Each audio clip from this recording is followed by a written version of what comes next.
country with an emphasis on target stakeholders, governance structures, resources, and the partnerships built, as well as the main achievements of each good practice. The section on good practices highlights the role of innovation champions and the inspiration behind driving change wherever they are located. So the report also offers an overview of the opportunities inherent in accelerating digital transformation in the countries in the Arab region. It provides an understanding of the critical enablers and linkages between needed to foster ICT-centric innovation in the region, and examines good practices that can serve as a basis for strengthening digital innovation ecosystems. It also promotes regional and international cooperation and partnerships in building ICT-centric ecosystems. So also the reason why we worked on this report is that it is quite relevant to achieving the SDGs. It is also an implementation of the World Telecommunications Development Conference 2017 Buenos Aires Action Plan, in which there is a regional initiative relevant to innovation and entrepreneurship. It's also relevant to even the Secretary General's common agenda that was recently announced, which has a pillar relevant to bridging the digital divide. Next slide, please. So the report focuses mainly on the three engines of growth: ICT technology ecosystems, innovation ecosystems, and entrepreneurial ecosystems. And it does an assessment basically arguing that there's a need for building or focusing on the middle area, ICT-centric innovation ecosystems, combining the three engines of growth. And through this analysis, we can see that the rankings of the Arab countries in the three engines of growth shows that the countries in the Gulf, particularly Bahrain, Qatar, and the UAE, have better performing engines of growth than the other Arab-dominated areas like North Africa. Countries such as Sudan, Yemen, and Mauritania occupy lower positions in the rankings and thus would most likely have fragile ICT-centric innovation ecosystems. All the details, of course, can be found in the report. Next slide, please. Now, as you are all aware, COVID-19 had a big impact globally, not just on the health sector, but also it affected the digital transformation probably in a positive way. More governments are scrambling and are planning to and investing a lot to digitally transform. But as a result, there is a growing digital divide as well for countries and segments of societies being left behind. So, for instance, it moved. Oman, for instance, moved to lift restrictions on Zoom, Microsoft Office, and Google Meet. Qatar lifted restrictions on Microsoft Teams and WebEx, and other countries such as the UAE temporarily lifted restrictions on Zoom and Microsoft Teams to enable remote working and remote schooling options. And these are just small examples of how countries try to adopt solutions to basically live a normal life within COVID.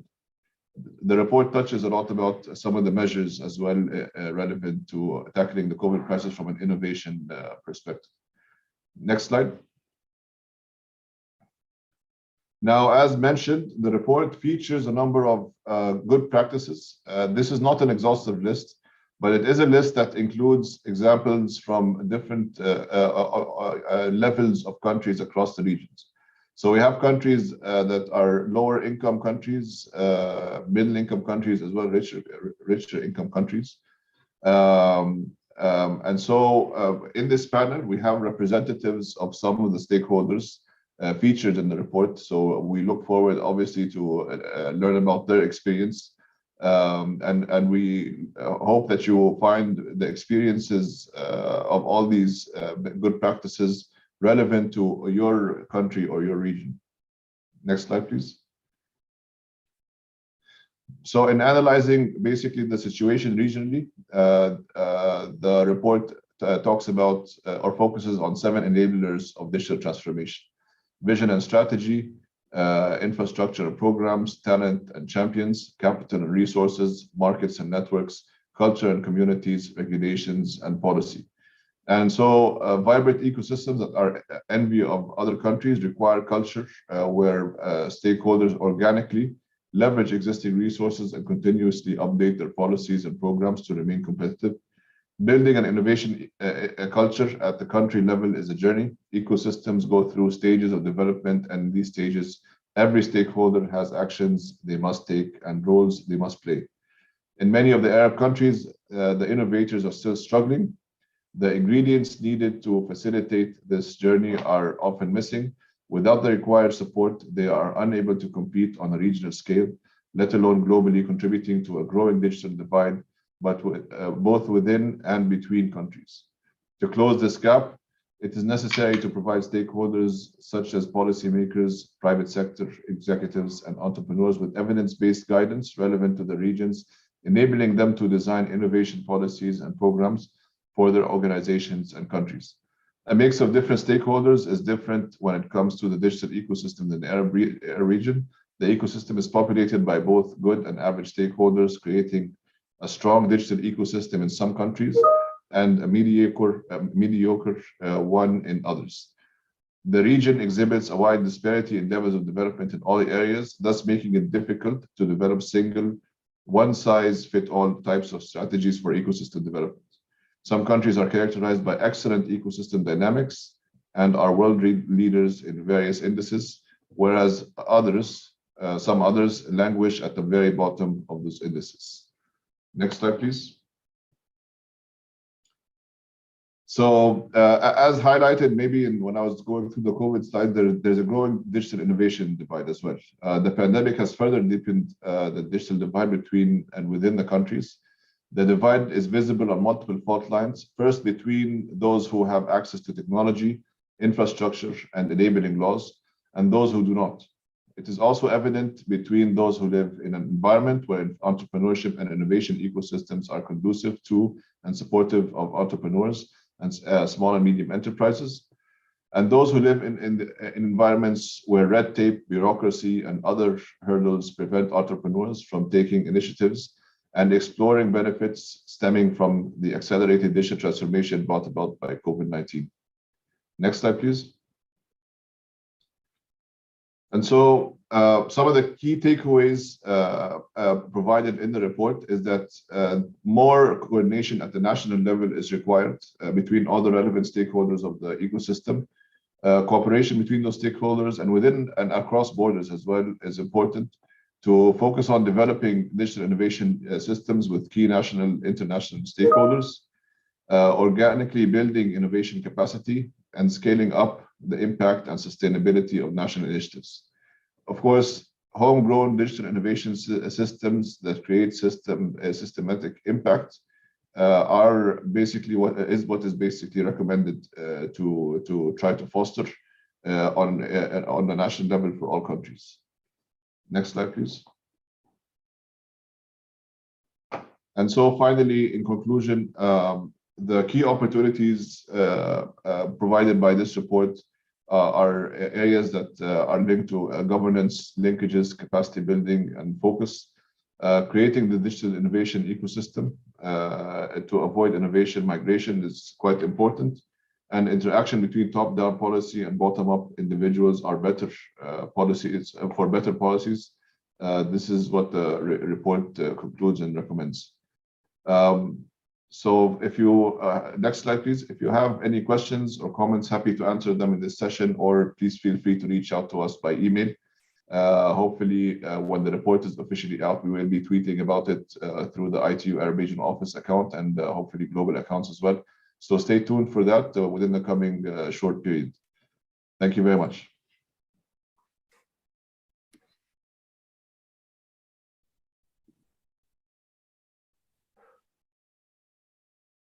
Thank you, Karim. This is a very nice summary of the big report. So we have an idea of what to expect now in this report.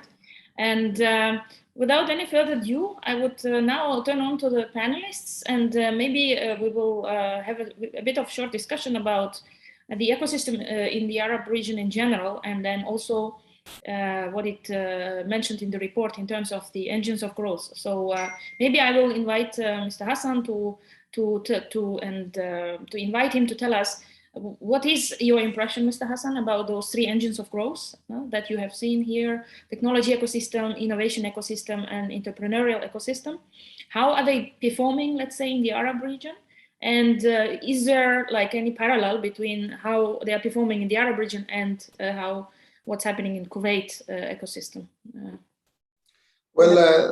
First of all, congratulations, Munira and ITU team for launching this important report, especially during COVID-19. Now, we need more than ever. We need a better ecosystem that would nurture and help entrepreneurs to thrive in especially in the context of developing countries and the Arab world.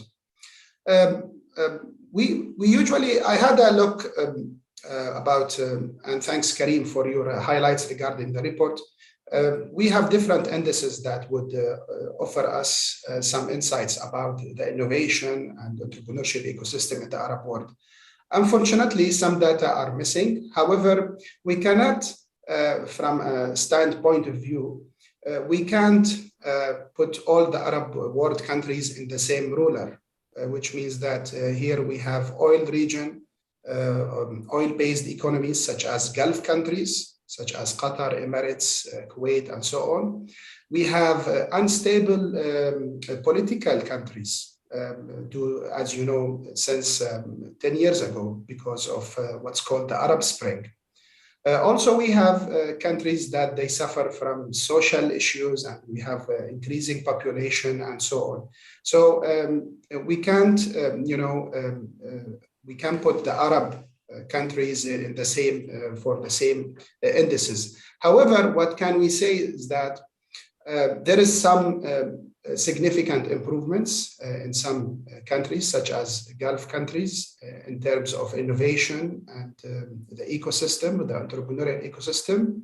However, we still need, as I have noticed from different global indices, we still need to attract more talents to the region. Because as you know, innovation does not, or ideas don't turn into innovation by itself. We need people who can nurture and who can turn those ideas into successful entrepreneurial stories. So that's basically my first impression. We were lucky here in Kuwait to launch the first global entrepreneurship monitor. This report started back in 1999. It offers a comprehensive data set about entrepreneurial activity, attitudes, perception, and the national ecosystem for a certain economy.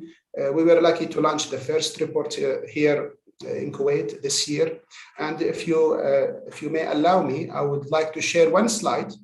And by the way, if you are interested to look at the report, I have shared with you the link in the swap card.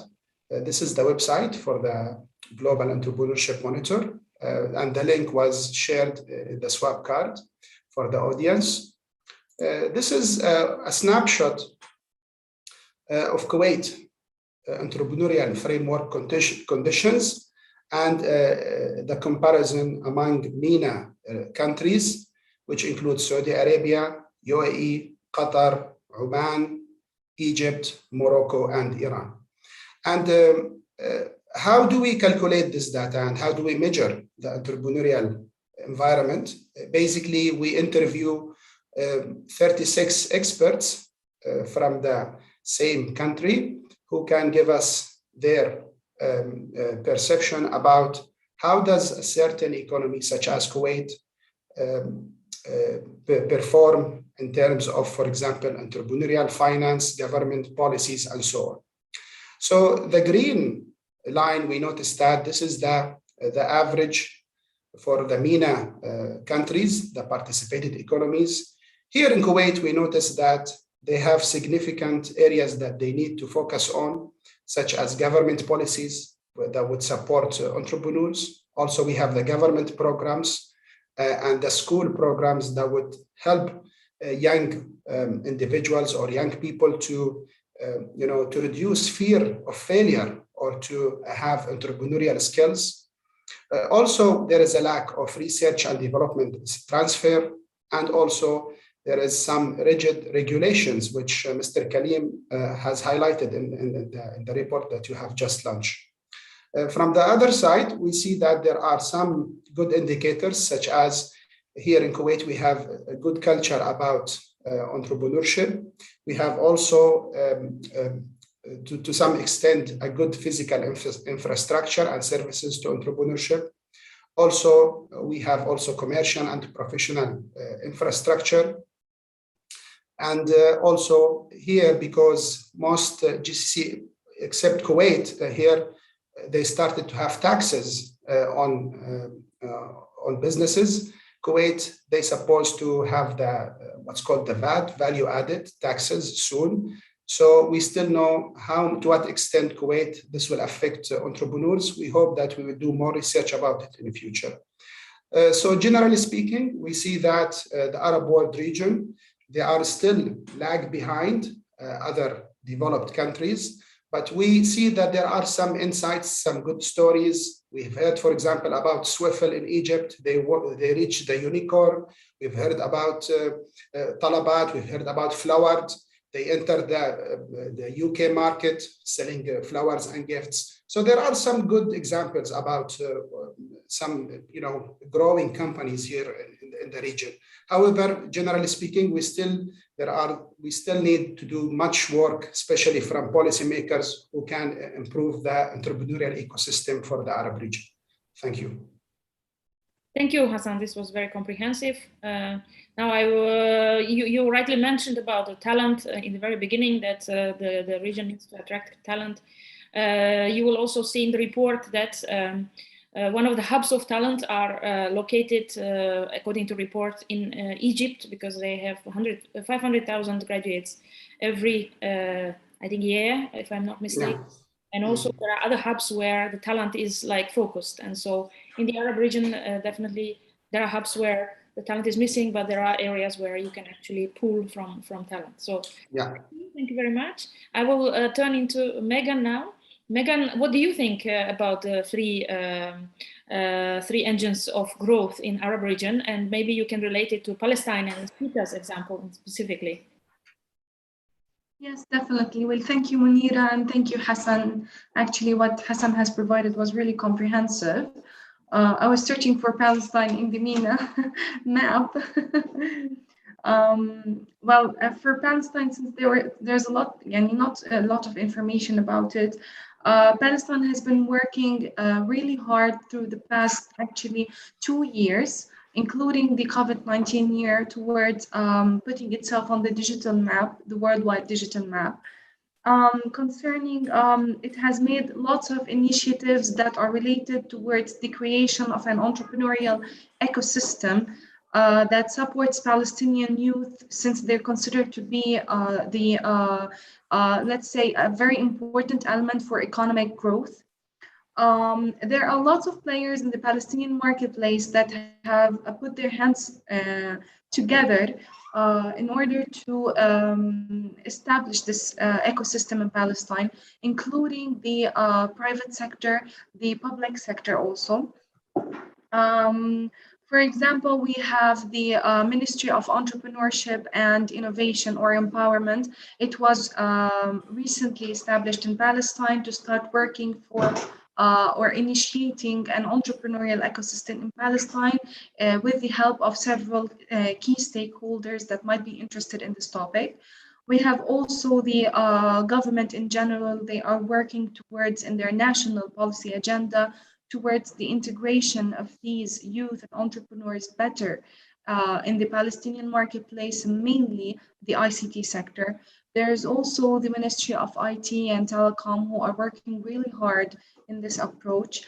Another thing I can talk about is the, let's say, the creation of an ICT cluster in Palestine, which is being currently established by the Prime Minister's office in order to support the ICT sector and in order to, let's say, serve the ICT sector to its best interests. Another thing I can talk about for innovation and entrepreneurship in Palestine, since I work with PICTI, which is the Palestinian Information and Communication Technology Incubator, we have done lots of initiatives during these years in order to increase the inclusion of those youth and as entrepreneurs, both females and males, in the Palestinian marketplace, and learn from neighboring and international countries. We have done pilot things in Palestine, such as the importance of the technology integration in various economic sectors, including the agricultural sector, the tourism sector, the health sector, and the educational sector. Since these, let's say, most importantly, the health and the educational sectors were mostly affected during the COVID-19 epidemic. As for innovation, we are working really hard towards digital for development, that is the use of technology in the various economic sectors, not only, let's say, supporting youth who have IT or pure IT solutions, software applications, and so on. We are working towards the integration of IT as a tool in these sectors. And we have done lots of initiatives that support this, and we're still doing it since it's new in Palestine, and we're working really hard. Thank you.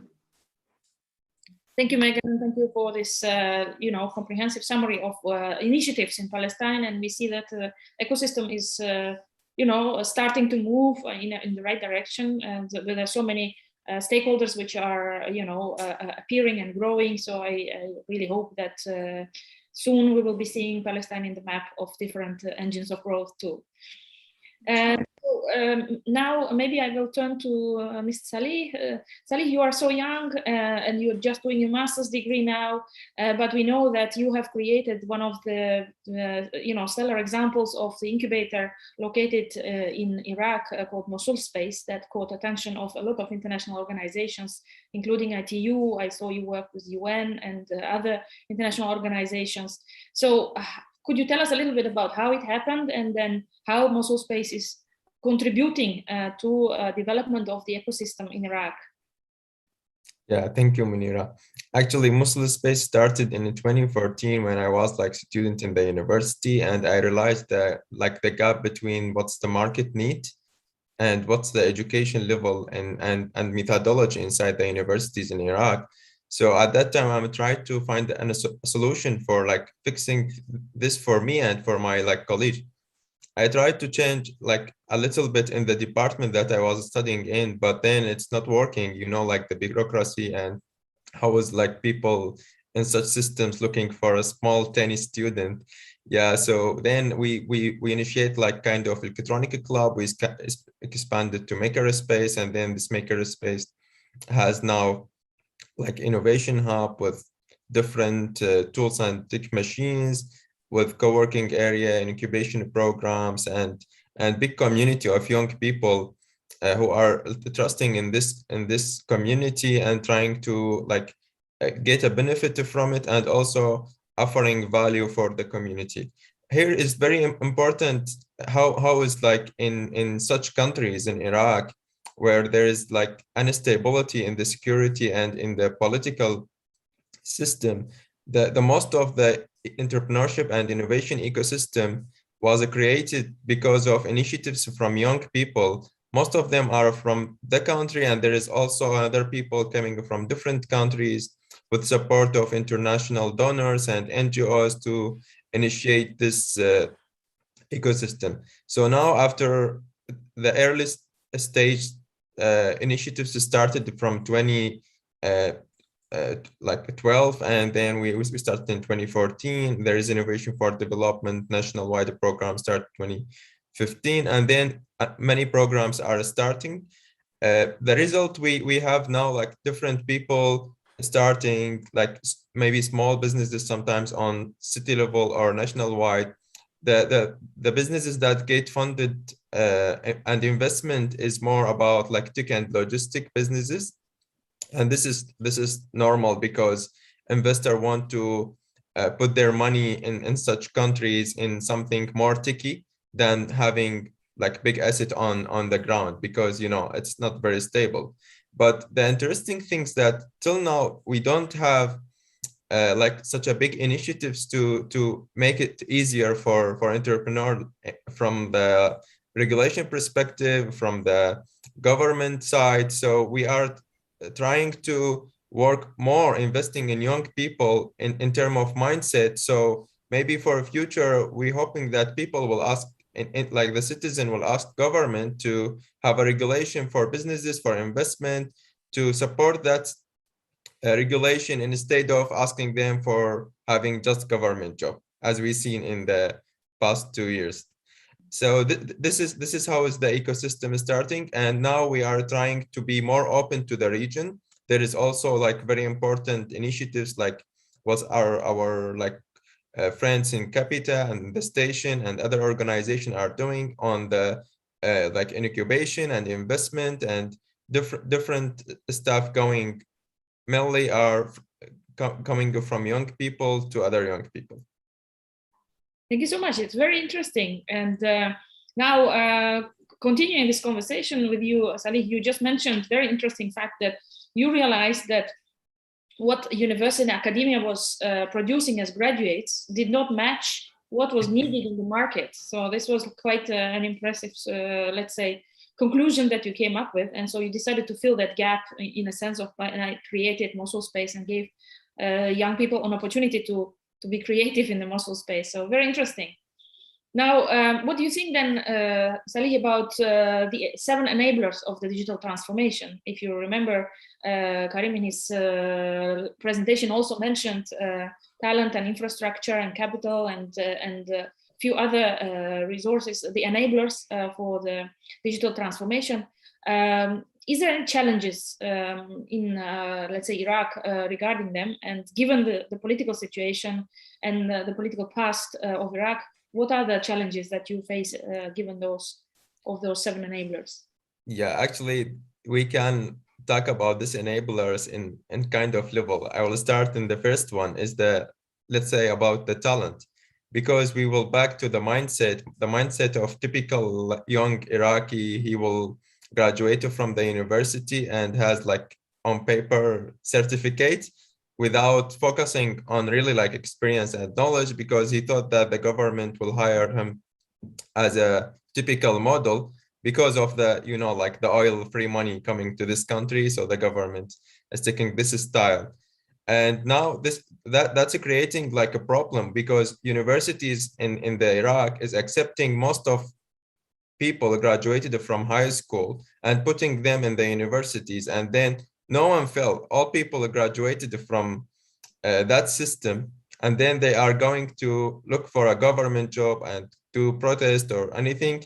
But when you are looking to hire a talented people in real private sector where you are looking for a high competence, so you can't find easily people you can like hire them directly.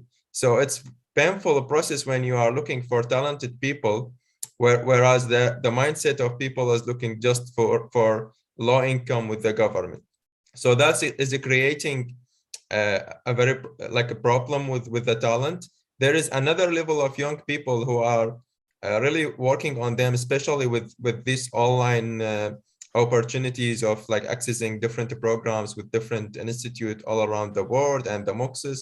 So there is a lot of people investing in their self as an individual, and some people also looking for studying outside the country and coming back to the country to contribute to this development.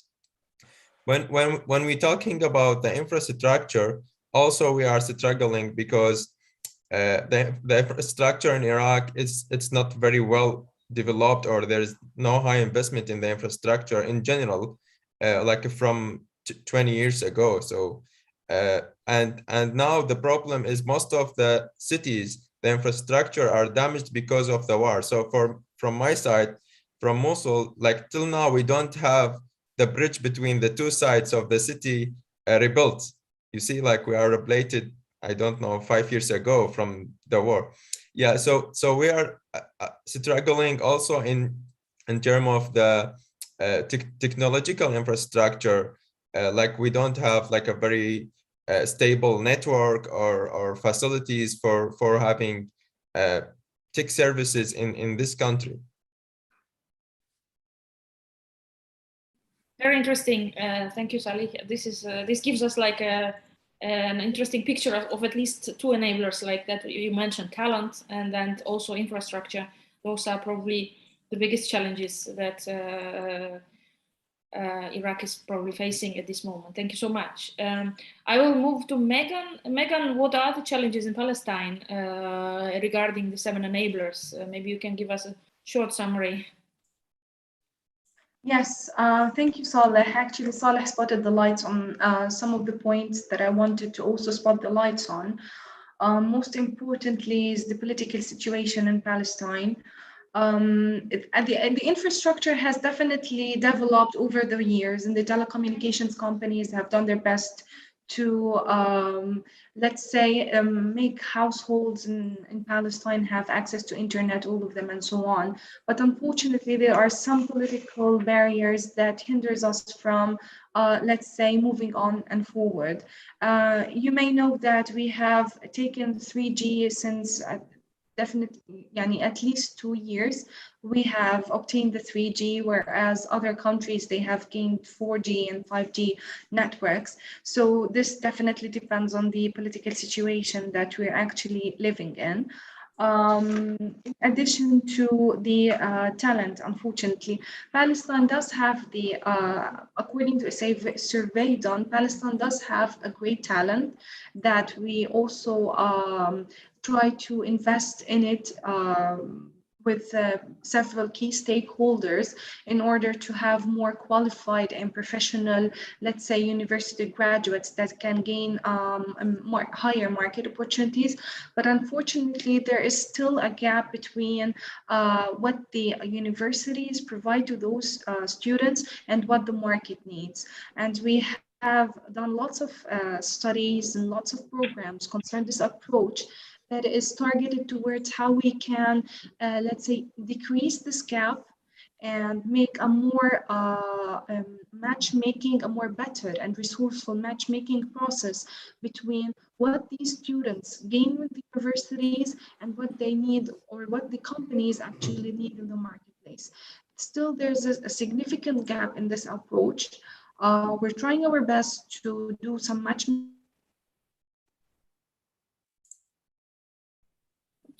Are we missing a little bit? I think this is a problem of 3G. No, Megan, you're back. So we can't hear you. This is fine. Yeah. Okay, so shall I repeat? No. This is perfectly clear. Thank you. I think the challenges are a little bit similar in some ways, what Salim was also described. So this gives us a better picture. Thank you. Yes. Now to Hassan. Mr. Hassan, I think other speakers did not mention also the culture, vision, and strategy in a sense, and maybe also the capital, like of the 7 enablers. How is the situation in Kuwait with those things? Like, is access to capital easy? What about vision and strategy? Do we have enabling laws in Kuwait to enable digital transformation? Yes, thank you, Munira, for this is a really important question because just to remind the audience, we have those 7 enablers are really important for the entrepreneurial and innovation ecosystem. However, we all know it's obvious that the main priority for Arab region is political stability. Unfortunately, many countries in the Arab region, they suffer from politically they are not stable. And I hope, I have a dream in the future that maybe I can go to Iraq by taking a train or to go to Damascus and go to Riyadh without visa, without, this is really important for talents to move on, as you know. So we hope, as a young Arab entrepreneur, we all hope that we can have this kind of facilities where there is an easy for moving talents, moving capital, and in this case, you will see more dynamic market. But talking about Kuwait, going back to Kuwait and the Gulf states or the Gulf countries, as you know, they depend on oil. Kuwait is among those Gulf countries. Kuwait, because of, as you know, unstable oil prices, and because they had before, for example, the 2008, 2009 economic crisis, they had an ambitious vision of 2035 to become a financial and a trade hub regionally and internationally by attracting foreign direct investments, advancing national human capital, and rebalancing the labor market towards the private sector. While Kuwait has a promising diversification opportunity, its ability to achieve sustainable and inclusive growth will depend on supporting the private sector and entrepreneurship. For Kuwait, this requires deep-rooted structural adjustments across the political economy, leading to the transfer of the private sector from unproductive rent-seeking activities to what's called productive entrepreneurship activities, contributing to economic growth, diversification, and job creation. We had the chance to meet more than 37 experts during when we launched the Global Entrepreneurship Monitor for Kuwait, and those experts indicated that in their comments that the key areas constraining Kuwait's entrepreneurial activity are, we have the rigid government policies, lack of financial support, and we have also low levels of entrepreneurial education. At the same time, we have high levels of corruption and labor costs.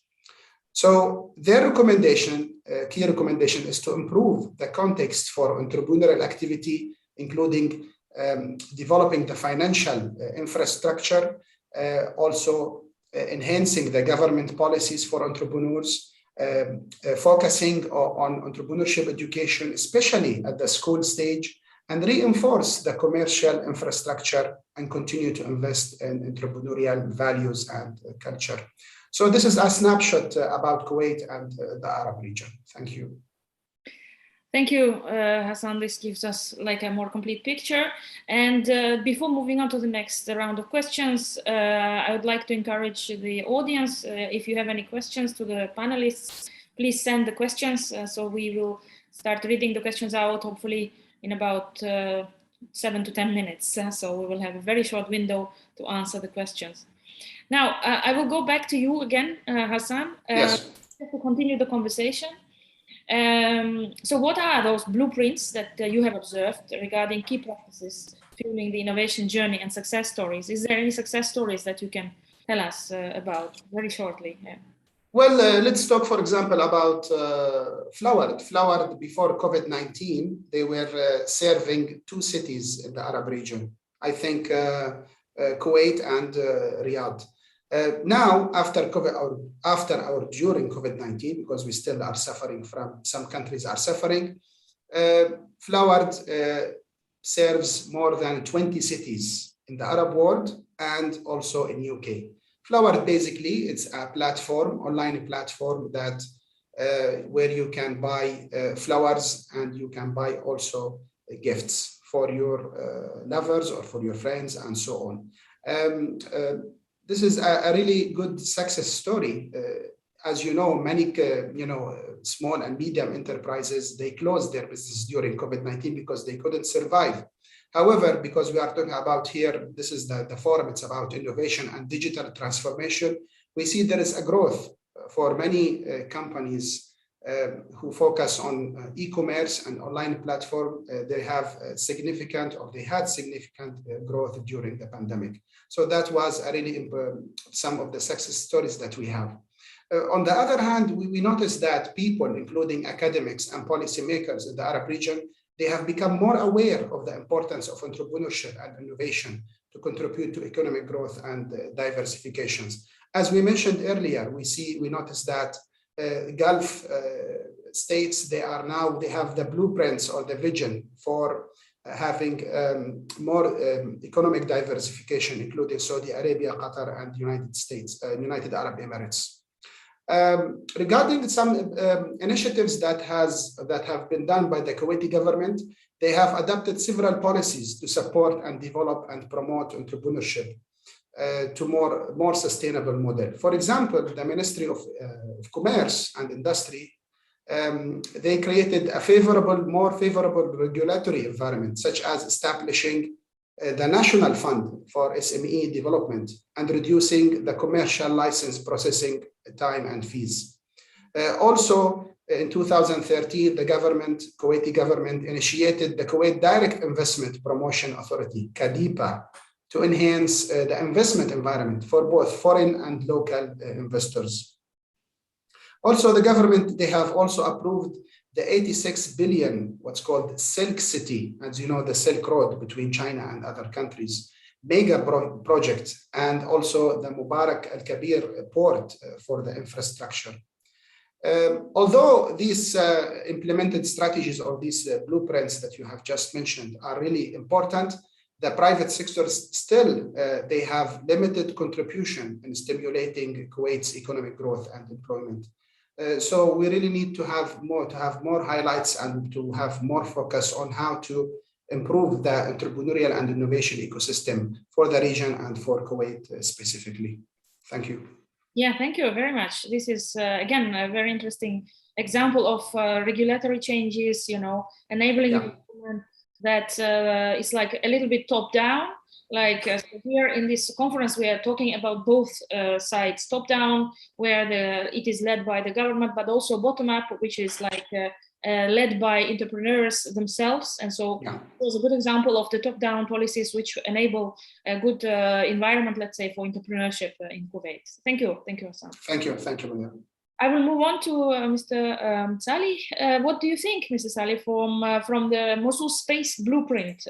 What is it? How is it fueling the innovation journey? And how did you become a success story? And what activities are you doing for entrepreneurs, let's say, and entrepreneurship ecosystem in Iraq with Mosul Space?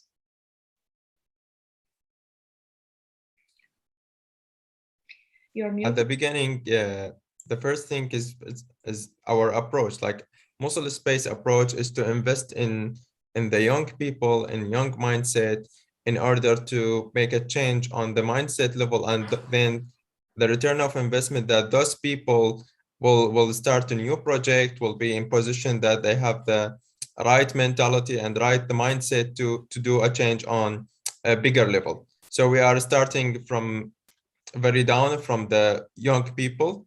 And what we have been offering for like all these years is the different tech and business trainings, like even have a small partnerships with like companies such as Siemens and other companies to deliver a high technical trainings for young people.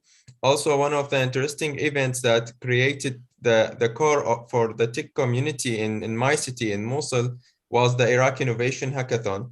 This was national-wide event, like in partnership with different enablers in the ecosystem in different cities. And we have young people skilled that are working on solving problems related to education and recycling, and they still in the hall for 2 days to develop a solution. And after that, the important thing is that this solution is not to grow up to be like sustainable from those young people. But the interesting that most of those young people are now working with different companies because of the experience and network they got. And there is software development companies starting from 2 people just met in this event. So this is how we are trying to provide different components. We are pushing the knowledge and the skills and networking and providing hub for all those people to start having success stories from those people, and then we can promote these success stories to other young people to see the another way that is to depend on yourself and go with like the logical world, the private sector, not just waiting for something to happen to you. And also we have been respond to the COVID-19. We try to develop different product, and we have a research activities in our maker space, and we produce like face shields and very small electronic part to prevent the separation of the COVID-19. We deliver it to the hospitals in the city, and also we collaborate with different hubs in Iraq. They are doing the same thing as a maker space. Yeah, and at the end, we are doing business incubators. Like each year, we have a business incubator. Most of the times, people coming with on ideation level, and then after this program, most of them are starting implementing. And there is different type of startups focusing on culture, on heritage. There's one of the successful startup who tried to make small antiques for what's the ISIS destroyed from the heritage of Iraq, and he is selling nationwide in the Iraq. And yeah, there is also like people focusing on agriculture because we already have infrastructure for that, and people using the technology for like, you know, like the logistic and e-commerce and this stuff. Very interesting. Yeah, this is an example of bottom-up approach where the ecosystem member is trying to change minds, inspire, build networks among people so that change happens from that level. Thank you. Yeah. Very interesting. I have read a lot about, also I saw the videos about the face shields that you created and distributed to the hospitals. They were quite unique, like kind of covering the whole face because you found that there was a problem in the market. It was too difficult for them to wear masks. It was hot or something. So you found the need and that you delivered to the market. So very interesting case. Yeah. Well done. Yes.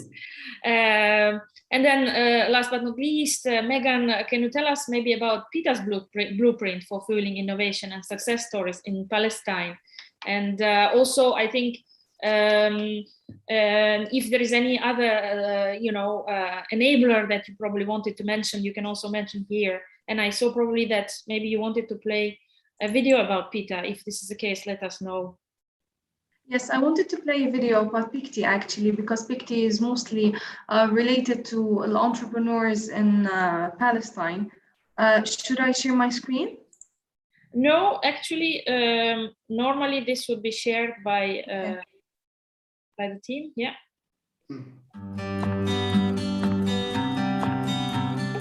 تعتبر بيكتي هي أول حاضنة تم تأسيسها في فلسطين عام 2004 كحاضنة غير ربحية تهدف إلى خلق فرص استثمارية للمشاريع والشركات الناشئة في قطاع تكنولوجيا المعلومات والاتصالات وتحويلها إلى مشاريع تجارية داخل السوق الفلسطيني.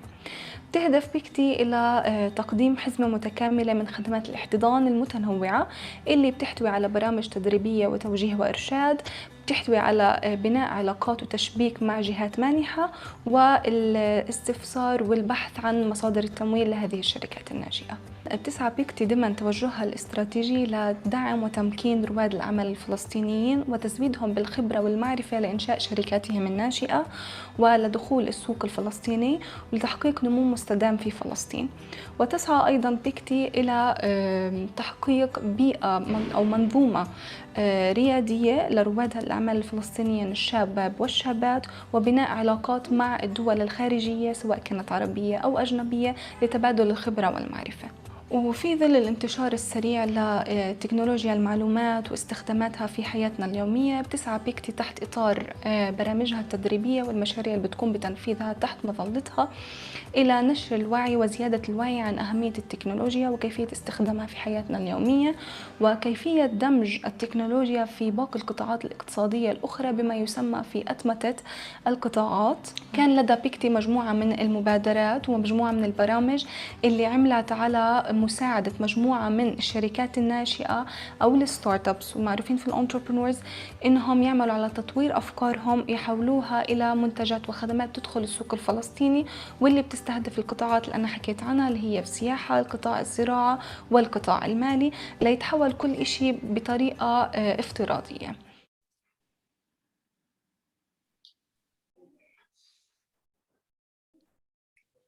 Megan, the floor is yours. Yes. Beautiful video. Thank you. Thank you. Thank you, everyone. Our way for spreading the entrepreneurial ecosystem or the spirit and innovation was culminated with several initiatives we have done within PICTI and in cooperation with PETA. We have led or we have done several initiatives that was targeted towards the integration of technology in various sectors. We have, let's say, supported 5 startups in the agricultural sector. We are also supporting startups in the tourism sector to integrate technology in the tourism sector and, let's say, promote Palestine as a tourism destination for locally and internationally. In addition to the increase of women's inclusion in the ICT sector. And this was culminated with the supporting of 5 women entrepreneurs in the ICT sector that have made business startups that serve various stakeholders within the Palestinian economy, in our society, let's say. In addition to because of the COVID-19 pandemic, we wanted to increase the digital literacy, especially among women living in vulnerable areas and women households who had to help their children within their homes to know how to surf the internet, how to use the interactive learning techniques, or how to surf the internet safely, and how to combat sexual harassment electronically. So this was some sort of innovation on how to increase the youth and women's inclusion within the Palestinian society. In addition to having, I want to spot the lights on Palestine Technology Week Expo-Tech, which will be taking place during December this year, that will talk about the proliferation of the ICT sector, all digital, in addition to allowing a bunch of entrepreneurs and startups to come and present their ideas and the products and the services they provide in front of investors who might be interested in supporting them. Thank you. Yeah, thank you very much. Yeah, very interesting. I think there are a lot of interesting initiatives that both organizations, PICTI and PITA, are engaging. And I wanted to also let you know that we, within the ITU, we also have the Arab Innovation and Entrepreneurship Network, and a lot of incubators are members of that network. So I think our colleagues from IEN will reach out to both of you, Salih and Megan, for the incubators, and also for Hassan for the academia, to maybe take part more involved part in that network. We have. I would love to. Yes, we have really 2 minutes left, and we have maybe for 30 seconds you can give me your key takeaway from today's discussion, starting with Megan, maybe. Well, I really thank you for the opportunity to let me speak in this forum. It was my pleasure. It was nice to meet everyone, and it was really nice sharing some thoughts all together. And we hope that we might do something in the near future and cooperate for a better good. Thank you. And thank you. Thank you. Sally? Yeah, thank you. Actually, the most important things from the takeaway from today is the openness to the Arab region and to the other countries, and to see how we have a similar challenge and how we can balance between our challenge and also looking for the other success stories of other countries, and how is the regulation strategy, and also on youth level and private sector level, what are their performance and how we can copy it and localize it for our countries. Thank you so much. Yeah, very, very. Thank you.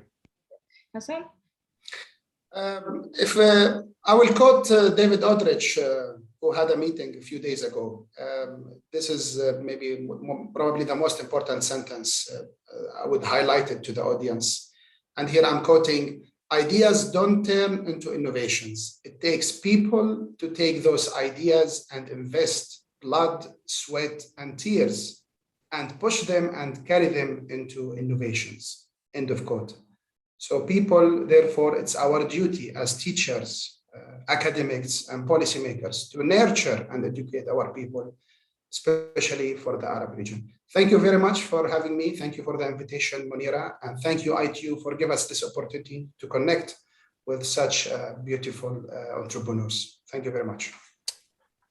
Well, thank you. On behalf of ITU and our organizing team, I thank you for being here and sharing your insights and good practices in the Arab region.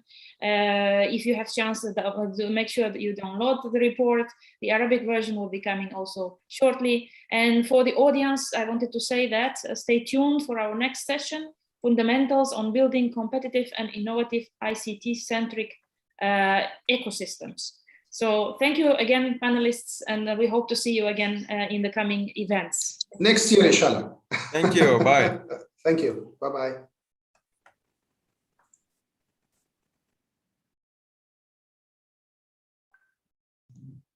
So good morning, good afternoon, everyone. Just trying to open my camera. Appreciate if the host, yes, exactly. So thank you very much. Excellent first session for the second day. On this session titled Fundamentals on Building Competitive and Innovative ICT-Centric Ecosystems, I would like to welcome you all and welcome the distinguished speakers as they log in. I just want to make sure that all the speakers are online. I think they are. Excellent. So, so this session is an interesting one. This session will set the stage for renewed focus on capacity development to nurture entrepreneurship, driven innovation in the age of the COVID-19 pandemic. Competitive digital ecosystems are complex, requiring new thinking, new approaches, and new stakeholders who can develop the skills and expertise to take action and prepare their communities for potential crises.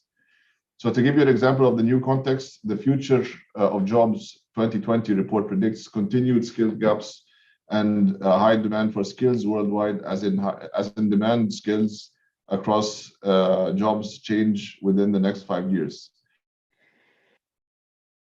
Top skills that employers will be looking out for to be critical thinking, analysis, and problem solving, as well as skills in self-management, such as active learning, resilience, stress tolerance, and flexibility.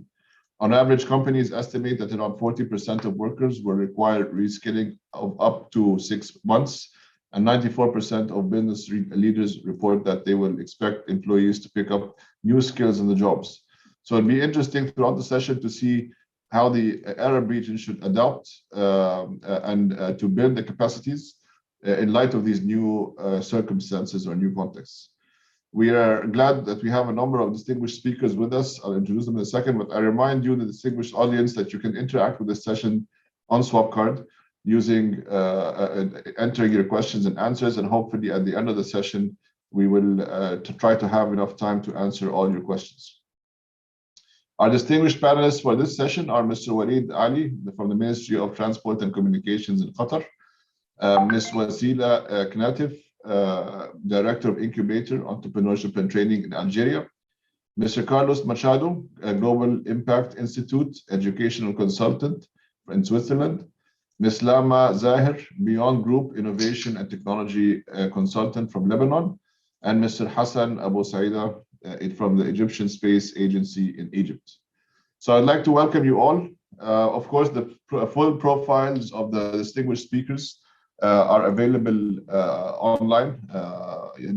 Feel free to interact with the speakers on Swapcard, as I mentioned as well. So my first question is to Mr. Walid. Can you please tell us the importance of capacity building in ecosystem development? Sure. Thank you, Kareem. Ladies and gentlemen, audience, Assalamu alaikum. Good morning, good afternoon, and good evening, depends on from where you are joining us. It's actually, thank you for sharing the report this morning.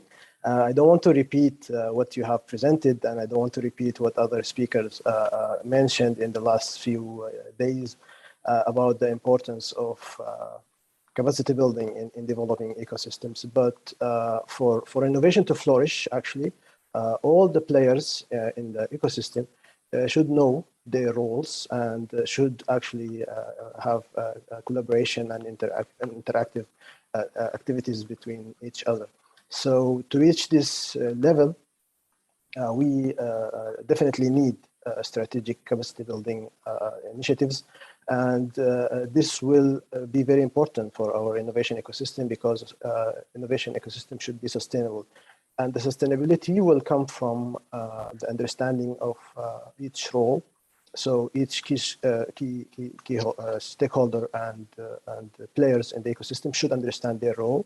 So and should understand how to interact or to work collaboratively among this ecosystem.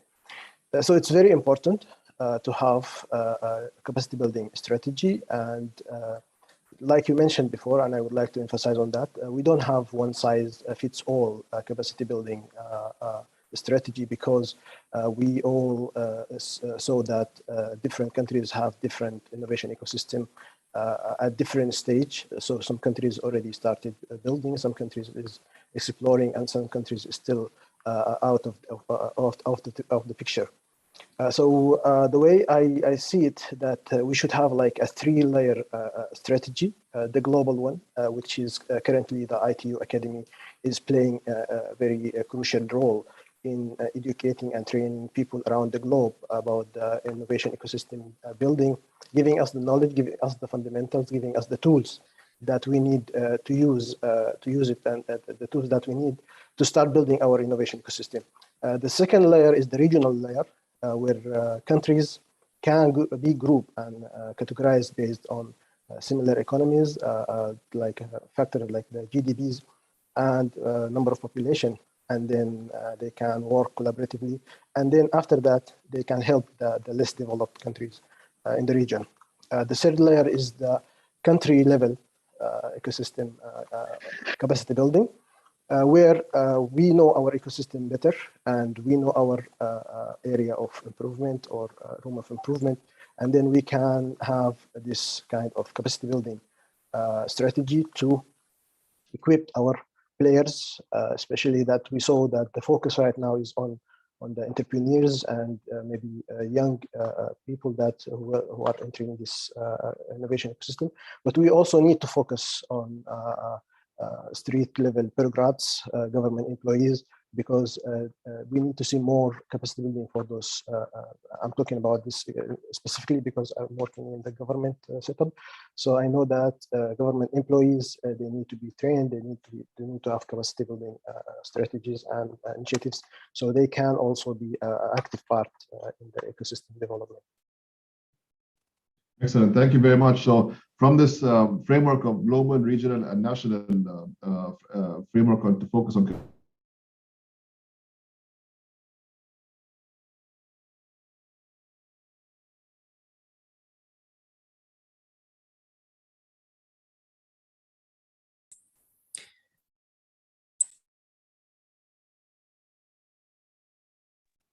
Karim, we lost you for Sorry, yeah. Wasila, can you hear us clearly? You lost me? Yeah, yes, I hear you now. Oh, sorry. All right, so I was asking to Wasila, are there new paradigms in capacity building in Algeria or in the region from your perspective? Yes, of course. In fact, capacity development in Algeria is at the center of its current strategy. Algeria's actions in this area include capacity building in several interrelated activity sectors. Many of the capacity development challenges stem from the nature of the main development sectors and the different segments of society. Namely, we have the first one is the diversity of ecosystem at the local, regional, and national levels, and the interactions between the human communities and the ecosystem, which has required capacity building action adapted to, of course, different geographical and social context. The second one is the multi-sectoral dimension, involving capacity building in different sectors and segments of society. And the third one, it's the interdisciplinary character, which has required increased capacity to integrate different scientific disciplines and social science. Algeria's capacity development policy takes into account 3 levels of capacity. The first one is the individual, the second one is the organization, and the third one is the enabling environment, which cover a political, social, economic, legal, and regulatory system. in which the organization and the individuals operate. And the framework also identified key capacities that need to be developed in order to achieve specific objectives. These include the functional capacities needed to perform the key function related to the implementation of capacity building initiatives for a prosperous economy. Thank you. Excellent. So a very interesting perspective in Algeria, which makes me actually ask the next speaker, Mr. Carlos, what approaches would be more efficient in capacity building in ecosystem development and why? Good morning to everybody. I hope you can hear me well. So when you posed me this question, I agree with my colleague Walid in his approach to capacity building. I think one of the most efficient approaches when you plan a capacity building program is that they have to be integral, they have to be integrative, because normally there is sort of fallacy when we think about capacity building, we just think about training, and training normally for a specific target group, when capacity building strategy should be broader than that. And as Wasila mentioned also, you have different levels. You have the institutional and legal framework development. You have the organizational development in a country, also bringing together private and public stakeholders, and you have the human resource development. So when you develop a strategy, it has to be holistic. You cannot only approach one target group without forgetting others, because what happens later is that if you, for example, provide entrepreneurial skills to future graduates, but they don't have the enablers and the right environment to be successful, they will fail. So you also need to train officials, government bodies. You need to train at different levels and to provide this capacity building. So it's very important to have these vertical and horizontal integration plans in the ecosystem along with the capacity building. That is one of the effective approaches. And the second one, you also, I think Walid also mentioned about sustainability. So when we think about capacity building, it's not about capacity building for today. It's about the ability of the actors in an ecosystem to deliver its mission effectively, not only for today, but for tomorrow. So we need to look at capacity building in this sense as an investment, not like a charity, but it's an investment in the effectiveness and future sustainability of the ecosystem. So in here, I would see capacity building also as kind of a strategy for continuous improvement strategy towards the creation of this sustainable and effective system. So if you don't do proper analysis, for example, when you are setting this capacity building strategy and you don't look at what are the barriers for sustaining the ecosystem, that could be policy barriers, or you have the socioeconomic barriers, war in certain countries, could be economic and financial, could be ICT driven in terms of affordability, infrastructure, or could be purely human capital barriers. If you don't look at these barriers, you cannot set a targeted capacity building. So I think with these two main elements, you could have a more efficient capacity building in ecosystem development, I think. Excellent. So you touched upon many important points, basically building a whole ecosystem for capacity building or a national or a strategy that tackles all the angles for capacity building. So which takes me to my next question to Mr. Hassan. What kind of partnerships would be required to build such an ecosystem for capacity building? Hello, Karim. Hello for all panelists. I think as innovation is a complex process, and it needs all the society to interact with each other. There is our main partnership that can make the ecosystem centric, like academia, entrepreneur network, financial support, public sector and the private sector, government. All of this must interact together to build policy flexible, make the innovation is the centric of this policy, because as the policy is flexible, it can more accelerate innovation and startup and get make draw the future.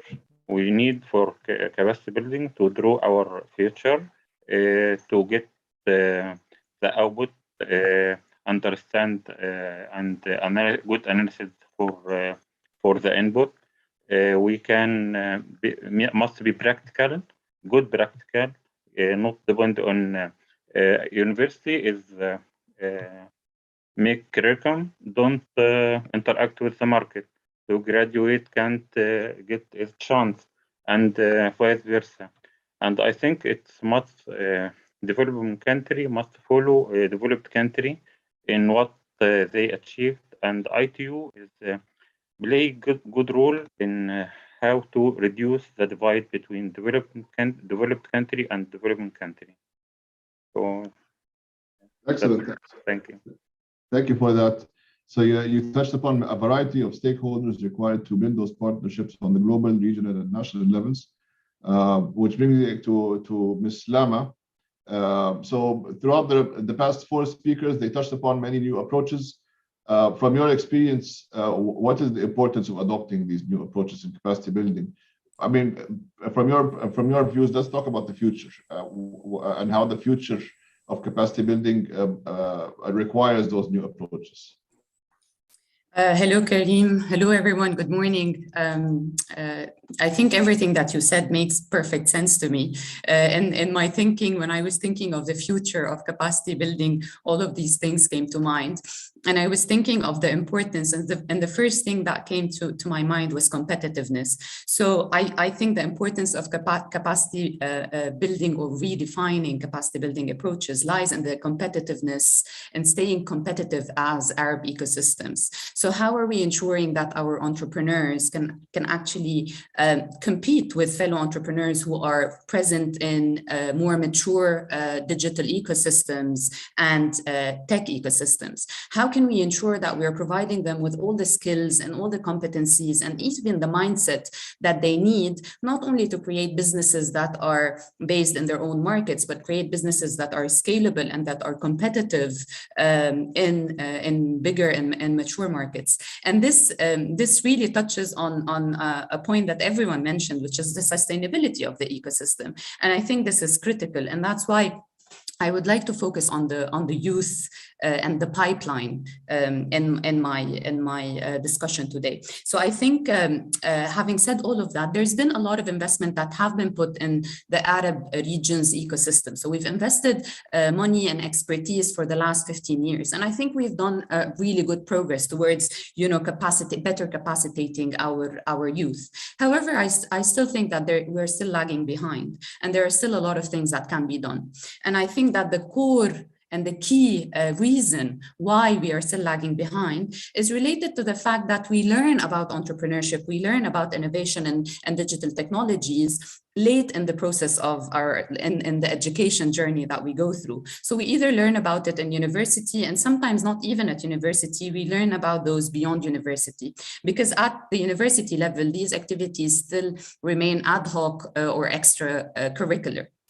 And I think this puts a huge dent on the pipeline of potential entrepreneurs that we can create. I think it's common knowledge when we think of entrepreneurship, we always say 90% of startup ideas fail, only 10% of startup ideas succeed, and only 1% of that 10% actually become successful businesses. So with that, we think of the masses. We need to ensure that we are capacitating people at a really, really early stage. And when I talk about capacity building, it's not only about skills and competencies, it's about awareness of the importance of entrepreneurship, but also the mindset, the entrepreneurial mindset that they need.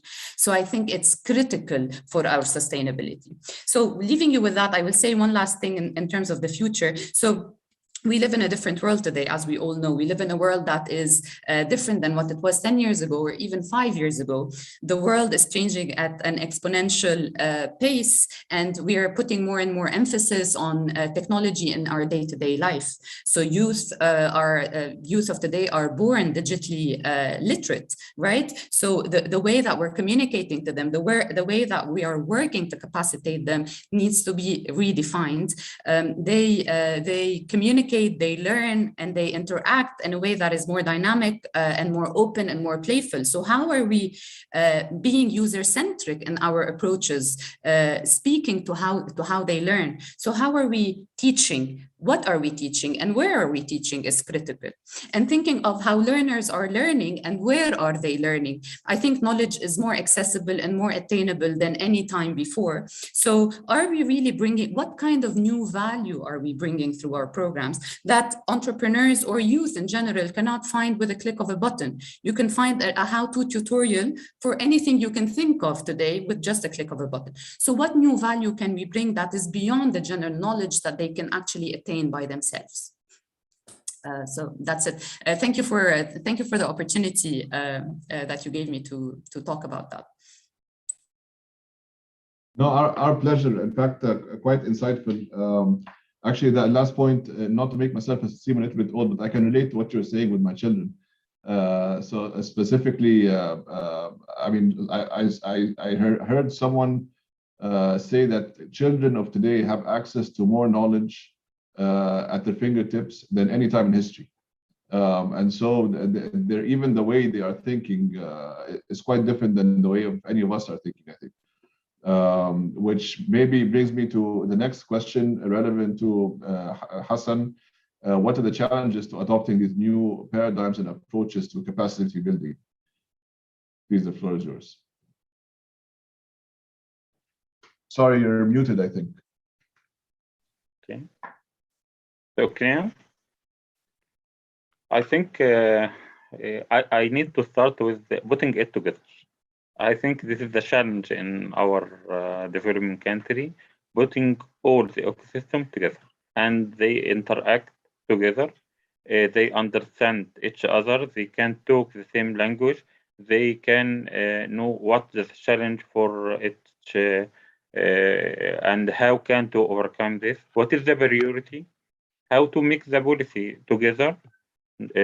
How to can design this curriculum that feed each other together. If entrepreneurs said that I need for the market 1, 2, 3, the government I need from private sector to do what 1, 2, 3, and we can learning as a team. If we working as a team, we will go fast and make this sustainably, and we will take feedback to what we make.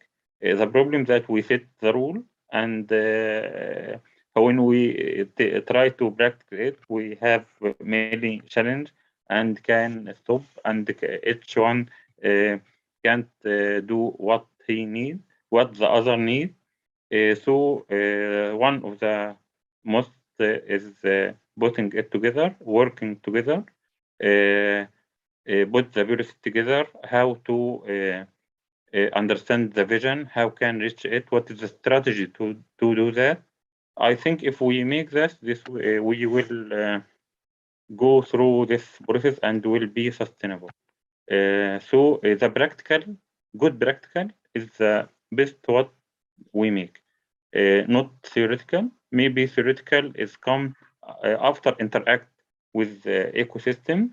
The result of this interact make curriculum and practical it and graduate it, and the feedback. This is like control feedback. It is continuous process. They make it sustainable. That's all for me. Excellent. Thank you. Thank you very much for that. So you talked, sorry, my connectivity is flickering a little bit. So what I caught from your intervention was basically that we should try to bring all the stakeholders and all the components of the ecosystem together. Yes, which, if I understood correctly, is actually critical. It's huge. Yes, and the user is the center of this process. User and the ecosystem be the center, not political, not any each other. The output who is the center. So we will try to make our objective and enhance it to be better. The objective must be measurable, so we can maybe agree we will be meeting each month or like that. But working together is one of the missed objectives that we can. Excellent. So on that note, I want to maybe ask Lama. So working together and trying to bring the whole ecosystem and all the partners together. What about people? How can this fit with trying to bridge the digital divide, particularly for those who are on the receiving end of all this, of all these ecosystems? Please, the floor is yours. Thank you, Karim.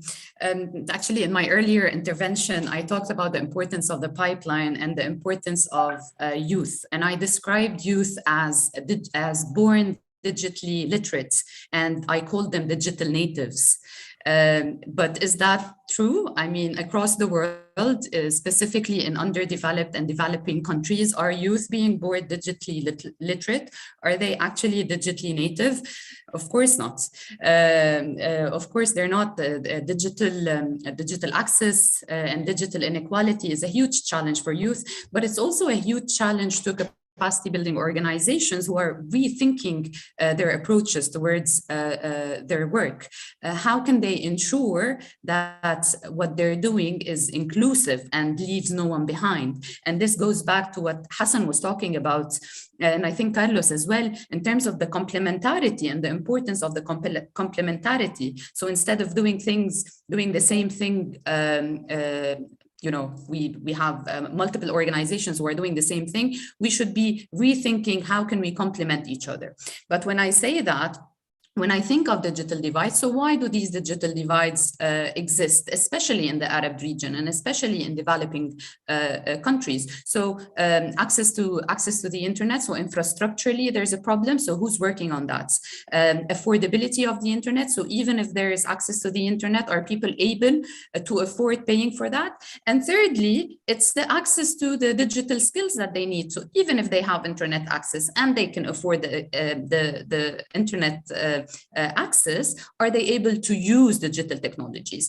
And this poses a huge question for us when we think of redefining our strategy and our approaches to capacity development. But it also poses the question of what type of partnerships can we broker between the government and the private sector in order to ensure that we are doing whatever we can do to break these digital divides. So we have a key opportunity today. Before, we used to reach the people that we could reach without the use of technology. Today, we can reach whoever we want, and our impact can reach whoever we want if we maximize on the use of technology. So there's an important role to play between the private sector and the public sector. So having private-public partnerships to ensure that the private sector is able to provide the expertise and the experience, but the governments need to lead that because their objective is to grow their individuals, grow their knowledge economy in order to grow their economy.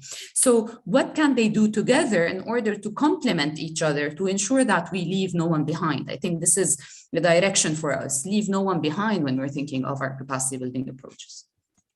Well, actually, I think you hit the issue on the nail. ITU statistics mainly highlight that I think around 52 or 53% of the people in the Arab region are online. The remaining percentage obviously are not online, mainly for economic and social factors, the ones that you highlighted, issues particularly to affordability, digital skills, even illiteracy. And so I think you're spot on this topic, which actually I want to ask maybe Carlos, from your perspective, what other challenges do you foresee in capacity development, and particularly on training courses in the Arab region? I mean, some of the other speakers mentioned some, but interested to hear your perspective as well. There are many challenges indeed. I think one of the first one is to understand Arab region as one. As I think Walid mentioned before, I don't think there is just one Arab region. You can cluster countries according to their ICT-driven development. So instead of having like a one-size-fits-all strategy, also as Walid mentioned, you need tailor-made strategies in capacity building. So to create that, that's already a fair challenge. You see that the level of development and needs in, for example, Gulf countries like Qatar or United Arab Emirates is totally different to the needs and situational context of countries like Yemen or Sudan. So the training needs and capacity strategies should be totally different. Sometimes also one of the challenges that we try now also because we are in this digital transformation paradigm and everything needs to be digital.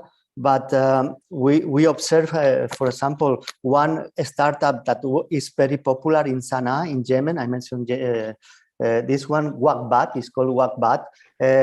They created a digital app, is kind of Uber Eats, so they distribute food from restaurants to the households, especially during the war. And what happened that only 5% of owners of restaurants they use like smartphones, so they have to come up with different solutions. The solution that could be applicable in a country maybe like Egypt or I don't know, or Saudi Arabia, it will not work there because people are not digital driven and they don't have the facilities. So at the end, the solution, without cutting or failing the startup, what they did is to accept and to use cable line and normal line, fixed line phone calls and accept demands.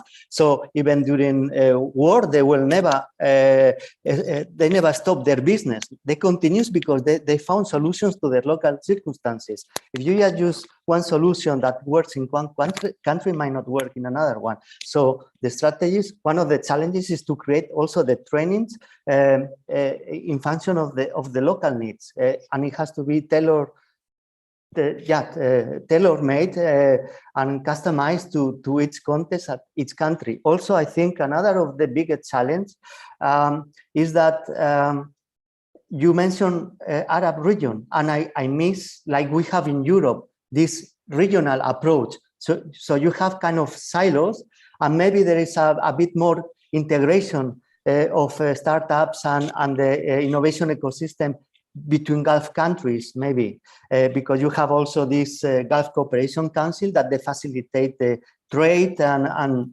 facilitate like free trade zone between them. But in other countries, there's no like a glue that merge all these innovation ecosystems across countries, sometimes because of political differences like Algeria and Morocco, for example, or because of war-torn situations like in Libya, Sudan, or Yemen, as I mentioned before. So I think that is also a challenge, how to create kind of regional structure that they can scale up countries that they are at the bottom of the baseline. I think that is one of the biggest challenges.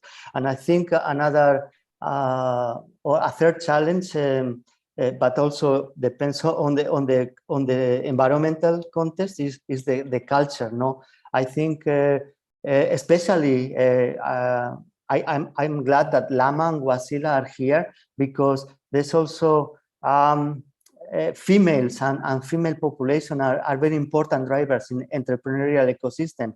For example, many people would be surprised to hear that in Saudi Arabia, where many of the entrepreneurs are female.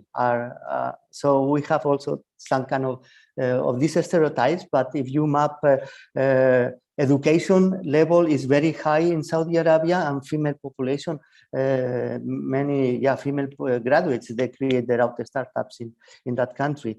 So I think culture is also like a challenge and a barrier that could hinder the boosting of an innovation ecosystem in the Arab region.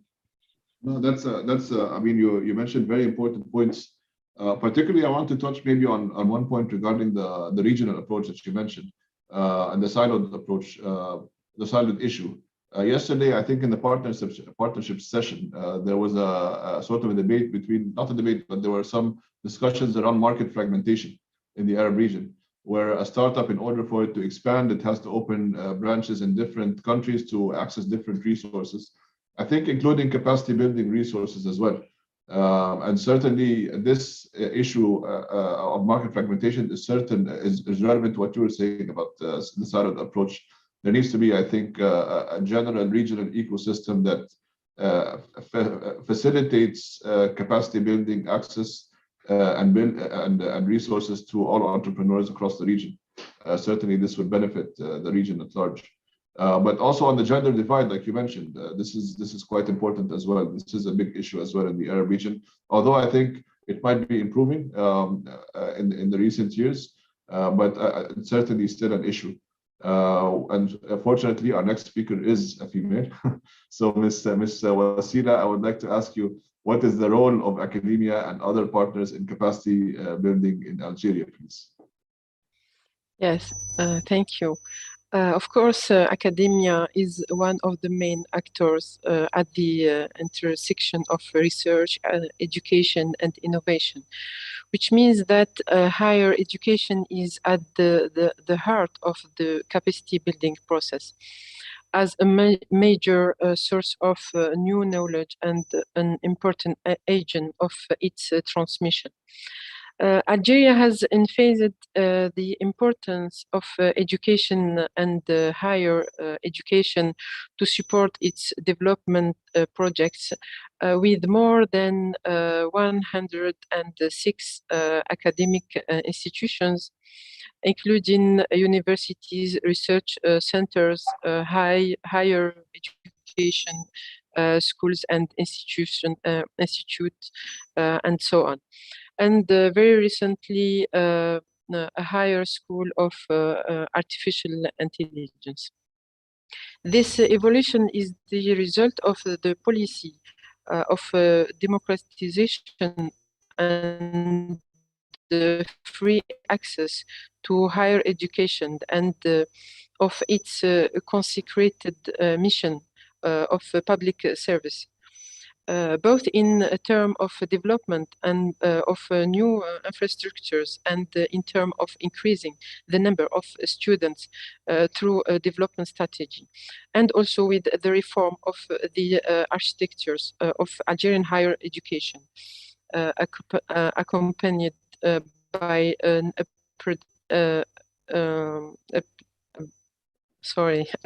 updating and upgrading of the various educational programs, as well as the reorganization of educational management and governance. Thank you. Excellent. Thank you very much for that. Can I ask as well, Mr. Walid, what kind of tools are needed in capacity building and building those ecosystems? Yeah, sure. Definitely, we need an innovative tools so that we can start working on this capacity building program. So basically, we need to build digital platforms to act as a knowledge base. We need education management systems. We need to make sure that we have a virtual innovation lab also as well in place. So this will all facilitate the collaboration and training and capacity building initiatives. Most importantly, we need to make sure that these tools, digital tools, are having accessibility protocols. So we keep our inclusion for people with disabilities. And we need to make sure that we encourage, like Mr. Carlos touched on, women. We need to encourage girls and women to access these tools. Most also importantly, we need digital sandboxes to test what we have learned, and to have like a hand-on experience applying what this training and what the theoretical side on this sandboxes or test beds before we move to apply it in the real world problems or apply it in our innovation ecosystem development. So all these tools will help the training, and will help capacity building. And we need to make sure that also these tools are accessible from low speed connection, like the speakers tackled this kind of connection problems or infrastructure problems. So we need to make sure all these tools are accessible from lower speed connection, maybe countries or regions, so that we make sure that we left no one behind. Excellent. Thank you very much for that. I can see the audience in the swap card already starting to ask questions. We will handle them after the next round of questions, the distinguished panelists, but I want to maybe ask Mr. Devin Clark, who asked the question, how do you see the integration of a staffing pipeline for entrepreneurs into the ecosystem? Perhaps can you clarify the question further? I don't think it's entirely clear. What do you mean by staffing pipeline specifically? So look forward to receiving your clarified question. And then again, we received other questions as well in the chat. We will tackle them after the next round, which I think links to the previous question that or the previous answers that Mr. Walid mentioned regarding the tools. So specifically, Lama, how can we accelerate capacity building and ecosystem development in the Arab region? What would you recommend for the Arab regions? Or maybe perhaps you want to make a recommendation to specific stakeholders. It's funny, I had a couple of points in my head, and then everyone spoke, and we know how many challenges there are, and so many challenges have been mentioned that, you know, the list doesn't end, but it's healthy. I think it's always healthy to think of how we can move forward. But there are things I'm going to mention four, and then I will note on some of the things that my fellow panelists mentioned.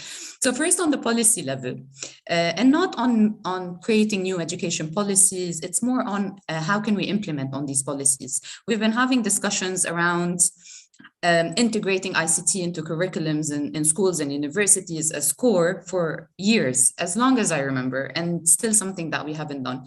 And I think this is part of how our governments and the public sector is looking at their transformational visions. So the recommendation here is we need to, as the international community really, should endorse and support people who are within government, who are leading efforts on innovation, entrepreneurship, and on the future of education. We should endorse them and support them, or else policies will stay policies that are not executable. That's the first. The second is related to the type of content that we provide. So our capacity building approaches. I think we should do less of classroom approach, master classes, knowledge that is available and attainable to youth easily through a click of a button, and focus more on activities and approaches that are more interactive, that are more experiential, looking at knowledge transfer activities, at twinning programs, learning by doing, things that cannot be done unless you provide the network for the entrepreneurs or for the youth. You provide the environment for them to be able to learn. And this tackles a bit on Carlos's point in relation to the clustering, so, and the complementation. I've always thought of the idea of incubators, an incubator for incubators. I think there's a need to, because of that need for complementarity, who is capacitating those who are capacitating youth? And I think it's critical because we do different things, and we have different levels of expertise because we've had different experiences as capacity building organizations. So how can we share that? How can we share those experiences so we can capacitate those who are capacitating? The third thing is about the educators, which is important. We're always looking at the learner, but there's a need to look at how we are capacitating educators and teachers, but also how we're recruiting them and ensuring that they are equipped with the skills of the future, things that they need, not only on competencies, but also in the mindset. So how can we ensure that we are recruiting people with the right mindset for the future, but also we're equipping them with the skills that they need.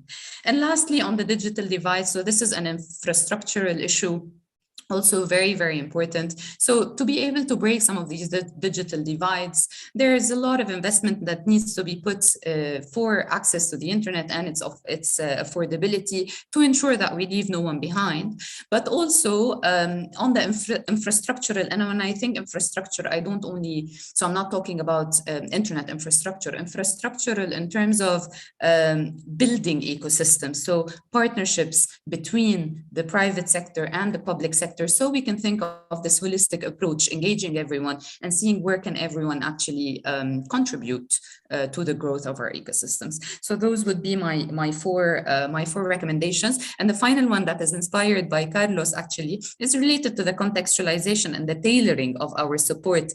This is, we talk about innovation, it's all about user centricity. So let's do that. Let's tailor, let's customize. We cannot take off the shelf capacity building programs and roll them out in different countries. There are contexts, there are cultures that we need to take into account. That's it. Thank you. Thank you, Karim. Thank you very much. That's a full recipe of recommendations that I think I hope all stakeholders find them beneficial. So maybe Carlos, since Lama mentioned you a lot, do you have additional recommendations? Well, thank you, Lama, for mentioning me. I would say, so as I mentioned at the beginning, first of all, to develop coherent and integrative responses to innovation, whether they are ICT driven or not, in line with the global regional governments and national circumstances. What happens sometimes, for example, I would mention the case of Tunisia, when they passed to design the Millennium Development Goals to the Sustainable Development Goals, is that they created kind of capacity building program, but they didn't have, or there was a lack of monitoring and evaluation of the programs, there was a lack of governance, and there was a lack of a stable source of funding. So without those elements, you cannot have a sustainable ecosystem and sustainable capacity building program.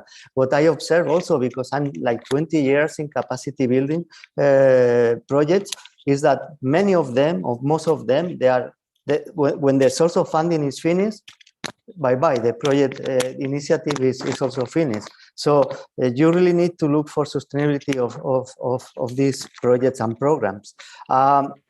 And also thinking about the future. So you need to mobilize additional finance and technology and accelerate capacity building. And now, for example, I mentioned before sustainable development goals. So, for example, a thematic area or important relevant thematic issue for even startups and entrepreneurs are related to climate change and to achieve the sustainable development goals. So this should be kind of priority also in the region, drawing on public and public sources.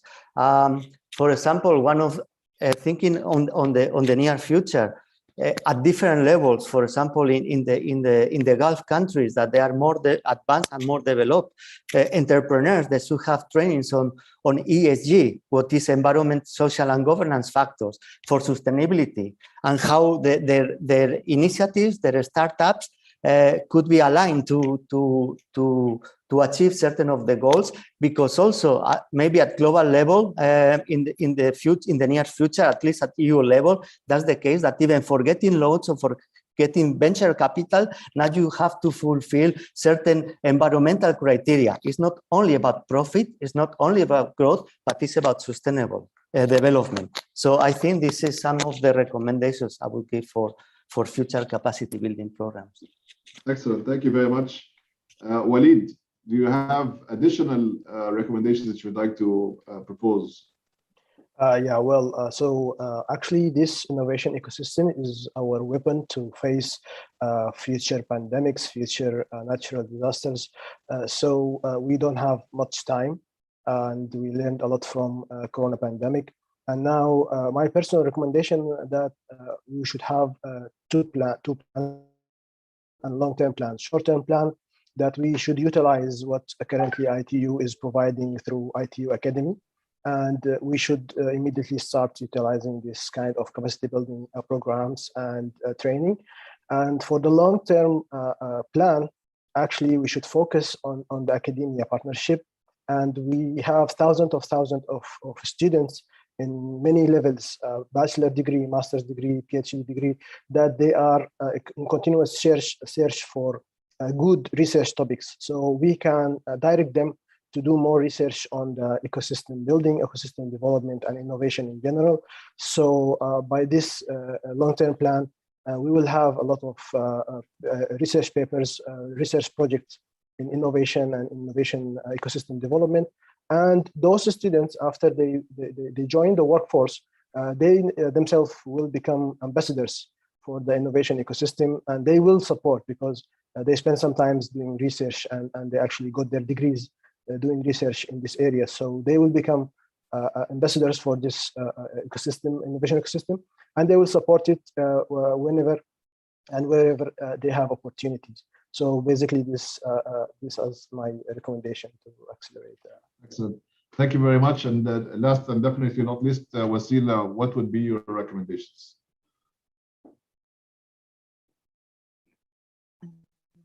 Yes.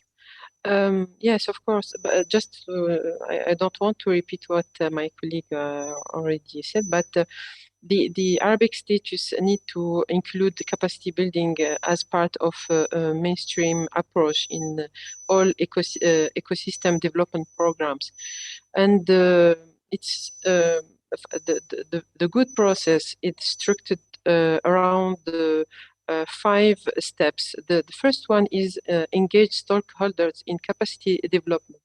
This engagement should be sustained during the entire process. And the second point is to assess existing capacities and gaps to be filled. And the third point is to design a capacity development strategy. And of course, after that, to implement this strategy of capacity building. And the last one is to evaluate the result of capacity development of the strategy we implement. We have also to consider that there are generally some of aspects that have a strong influence on capacity development, like the institutional mechanism. They provide the overall framework for development planning and decision making, and including policy, legal, regulatory, strategic, and organizational framework and process. We have also the responsibility, which refers to the hierarchical linkages between institutions and the relationship between the public and private organizations and those on whom their actions have an impact. The third point is the leadership. Refers to the capacity of organizations and individuals to foster change, to also inspire action and mobilize stakeholders. The fourth one and the last is the knowledge and information. This is essentially and very important to ensure that decision making and capacity development initiatives are based on solid scientific and technical data. And just to end with the last point, that's I want to add also that moving from a project-based approach to programmatic or holistic approach is necessary, as the progressive and the long-term natures of capacity building makes very difficult, makes it difficult to carry out development, support, monitoring, and evaluation task with an additional a traditional project-based model. There is a growing evidence that a holistic approach based on a long-term investment working better and as a model for supporting capacity development. Thank you.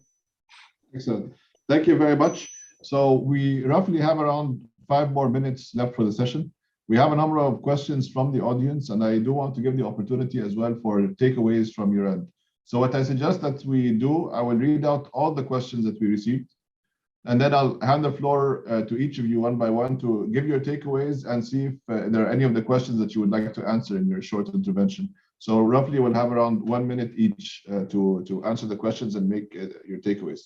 So quickly, we have a question from Mr. Ali Abbasan, who said, what could be the relationship between innovation, entrepreneurship, and regulatory frameworks in developing countries? And then we have another question from Ali saying, what is the impact? And this is directed, I think, to Wasila. What is the impact of higher education strategy in Algeria on entrepreneurs' performance and fitting to market demand? And what is the role of public sector incubators for achieving employability and SME creation? Devin Clark kindly clarified his question. He said, indeed, the creation of entrepreneurs naturally would include the creation of jobs and hence the need for qualified staff for the entrepreneurs and their businesses. Should this pipeline be integrated into the ecosystem, creating a funnel for good fit staffing towards entrepreneurs could prove incredibly beneficial for the sustainability of businesses to provide best fit. I hope I am clear. You are clear, Devin. Sorry, yeah, Devin. If it's not applicable to the discussion, then please excuse the question. Totally, I think it's clear. Carlos, you wanted to answer, I think, one of the questions by Ali Abbasan. So I'll give you the floor first. Please yes, go ahead. Thank you. Yes, in relation to the first one, relationship between regulatory framework, innovation, and entrepreneurship. If you use, for example, the ITU ecosystem assessment canvas, you can consider the regulatory framework as an enabler. Then you have innovation, which is a process, and entrepreneurship could be an outcome. What is clear is that there are a lot of studies that demonstrate that when you have limited and restrictive regulatory frameworks, this will impact negatively in the capacity of entrepreneurs. And without entrepreneurs, you cannot foster the innovation ecosystem in a country or in a region. I think that would be a clear link between the three elements. Excellent. Thank you very much. Wasila, would you like to give your concluding remarks and maybe answer the question directed to you?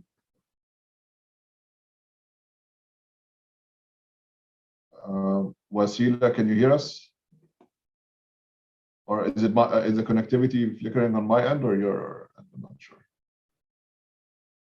Well, I see. Okay, let me go to maybe a next speaker. Hassan, do you want to give your concluding remarks, please? Yes, I think if we make together a vision and how to reach to this vision by ecosystem decide what the future they want to ecosystem will be, what is the strength and opportunity and the challenge they face, what is the gap between the future and the desire, and what is the priority for each other, which point we can start with. We can take good practical as recommendation for another experiment. Also, we can build the recommendation and guideline to guide the how can the ecosystem work, and we review this guideline frequently to have sustainable development and innovation subsystem. That's all. Thank you very much. So going back to Wasila, would you like to maybe give your concluding remarks in 10, 15 seconds?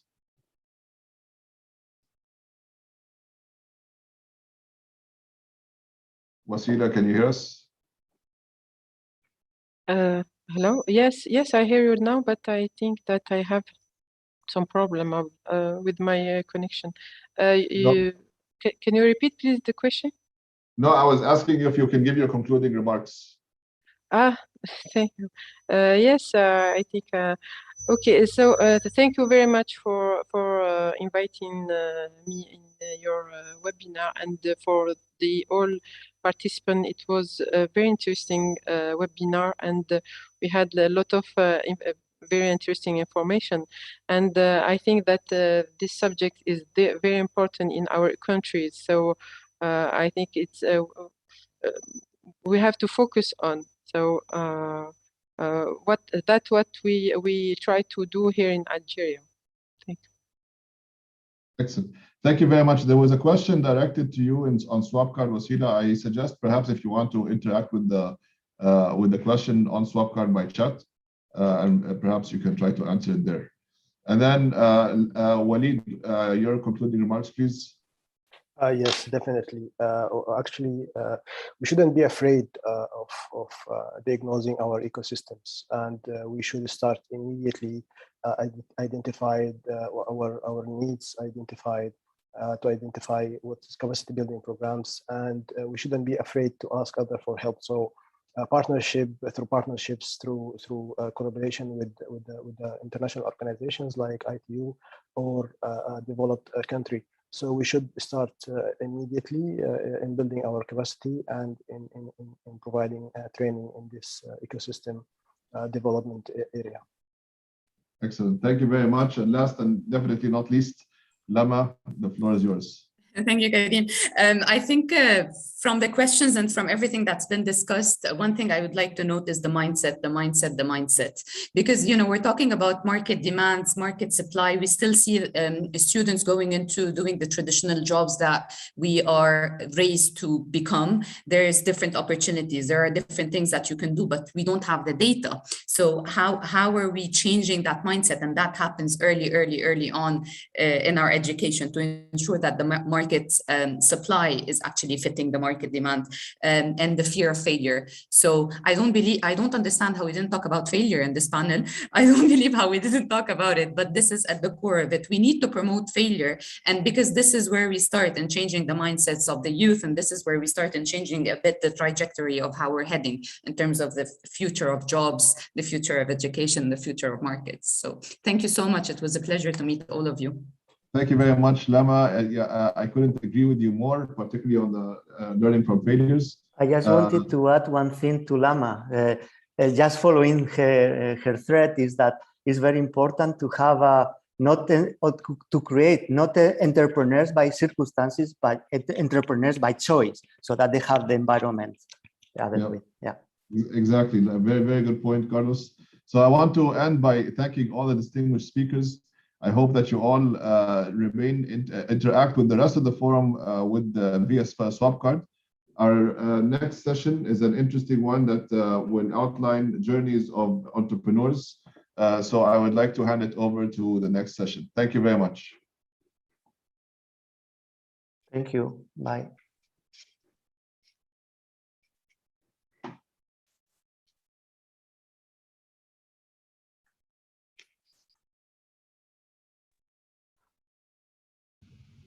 Assalamu alaikum, everyone.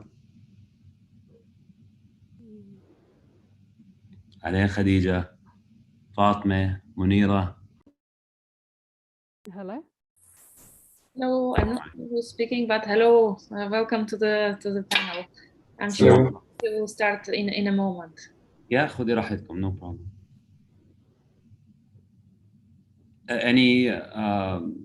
Okay, it's okay. Can everyone hear? Can we do a sound check just to make sure everyone can hear each other? I think that'll be good. Can you see me? I hope everybody can see me. Because I think in the previous set there was a lot of communication. I couldn't hear a lot of the speakers, so there was.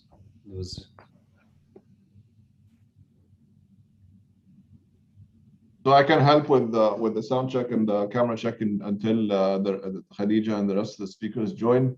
Welcome on board, everyone. So Muafa, Fatma, and Ahmed, I can see you and hear you clearly. So all is fine. I think Haifa as well. We can see you as well. And Khadija, the floor is yours, please. You're muted. Hello, everyone. Can we start? Yes, please go ahead. Well, I have the honor to moderate the final session of the Regional Innovation Forum for the Arab States. We want to invite you to embark on an innovation journey and to hear stories from the front lines within our Arab countries. We're going to hear today from innovators and entrepreneurs about their experiences, their challenges, but also the solutions they're currently working on. And because there's so many of them, I believe this is a privilege to actually hear from them. For all of you who are actually joining in, please do submit your questions via Swapcard, because we're going to have, I think, a 5 to 10 minutes round of questions. But before we reach there, we actually want to introduce you to our panelists today. We're having, we respected gender parity, just for you to know if there are any feminists out there. So we're having 2 women and 2 men joining us. Dr. Muafa, an associate professor at the Hamad bin Khalifa and a winner of the ITU AI for Development Challenge. Haifa, who's a social entrepreneur and a development champion who's as well. And we're lucky to have her as a UN liaison officer at the ITU regional office. Fatima, who's the founder of Access AI and AI for Development Challenge, as well as another doctor, this one a different doctor, Ahmed, who's the co-founder and medical director of Mazboot for Technology and Big Data, Command for Health Challenge winner. The 3 rounds of questions are going to go over experience, challenges, but also the kind of problems you as researchers and entrepreneurs are solving. You have around 3 minutes each to answer the question. And what would be interesting is for you to answer back to each other, just so that we can tell a beautiful story to our audience in here. And I'll start with Dr. Muafa.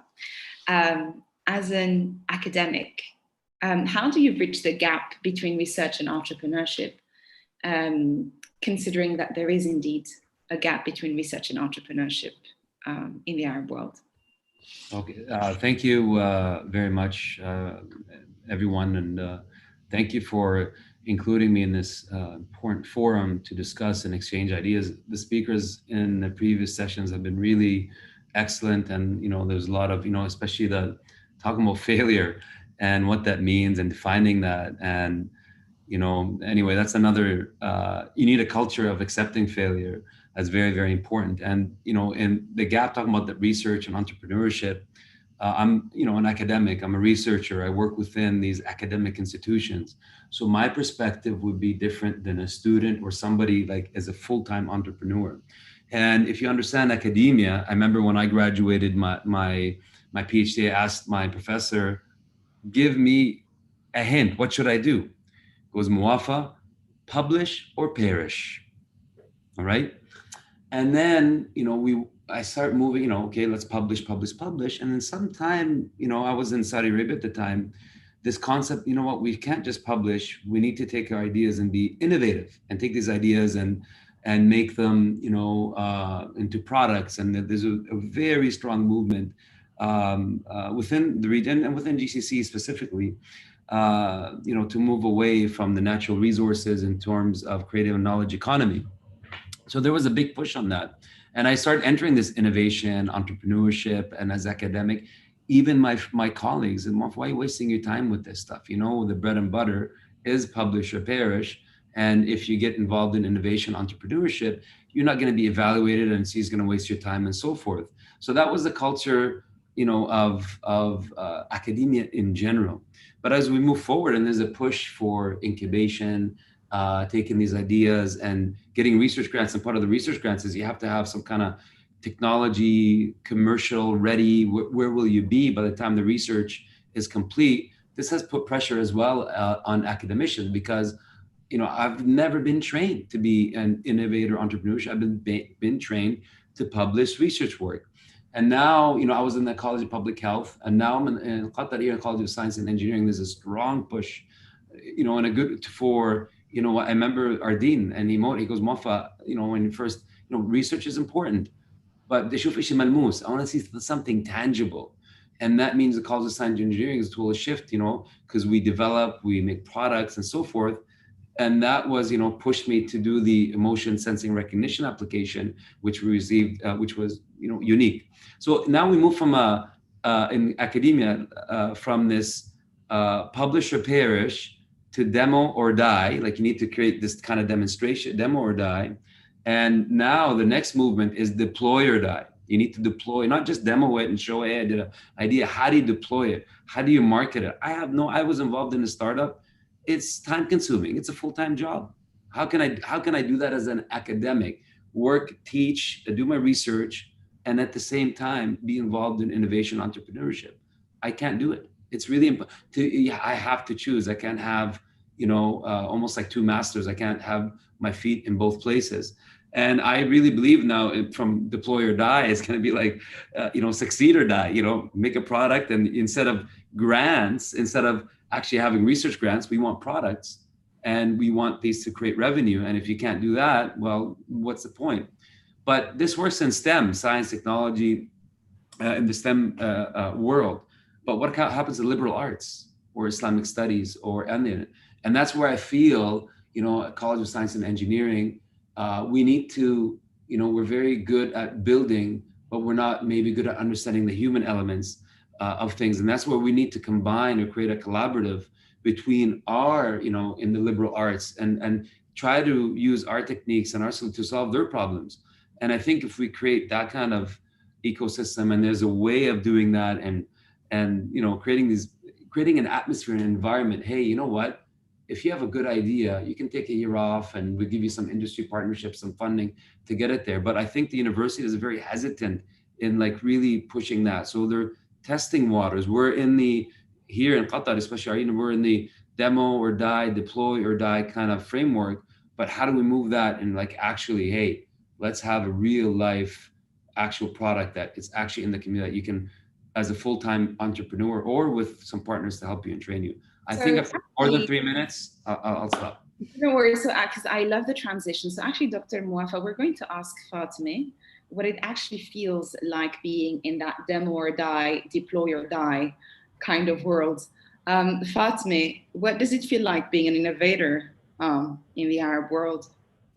I think, actually, I think I'm going to start with the concept of failure, because since we've already touched upon it. And I feel like as an entrepreneur, it's inevitable, right? And I feel like being an innovator in general is trying an innovator in general is it's like trying to strike a fine balance between overcoming the many challenges and hurdles that as an entrepreneur you're inevitably going to face, whilst also at the same time making sure you're taking advantage of the opportunities available in your ecosystem. And I think that when we talk about this culture of innovation and the ecosystem in general, we're kind of fundamentally talking about one and the same thing.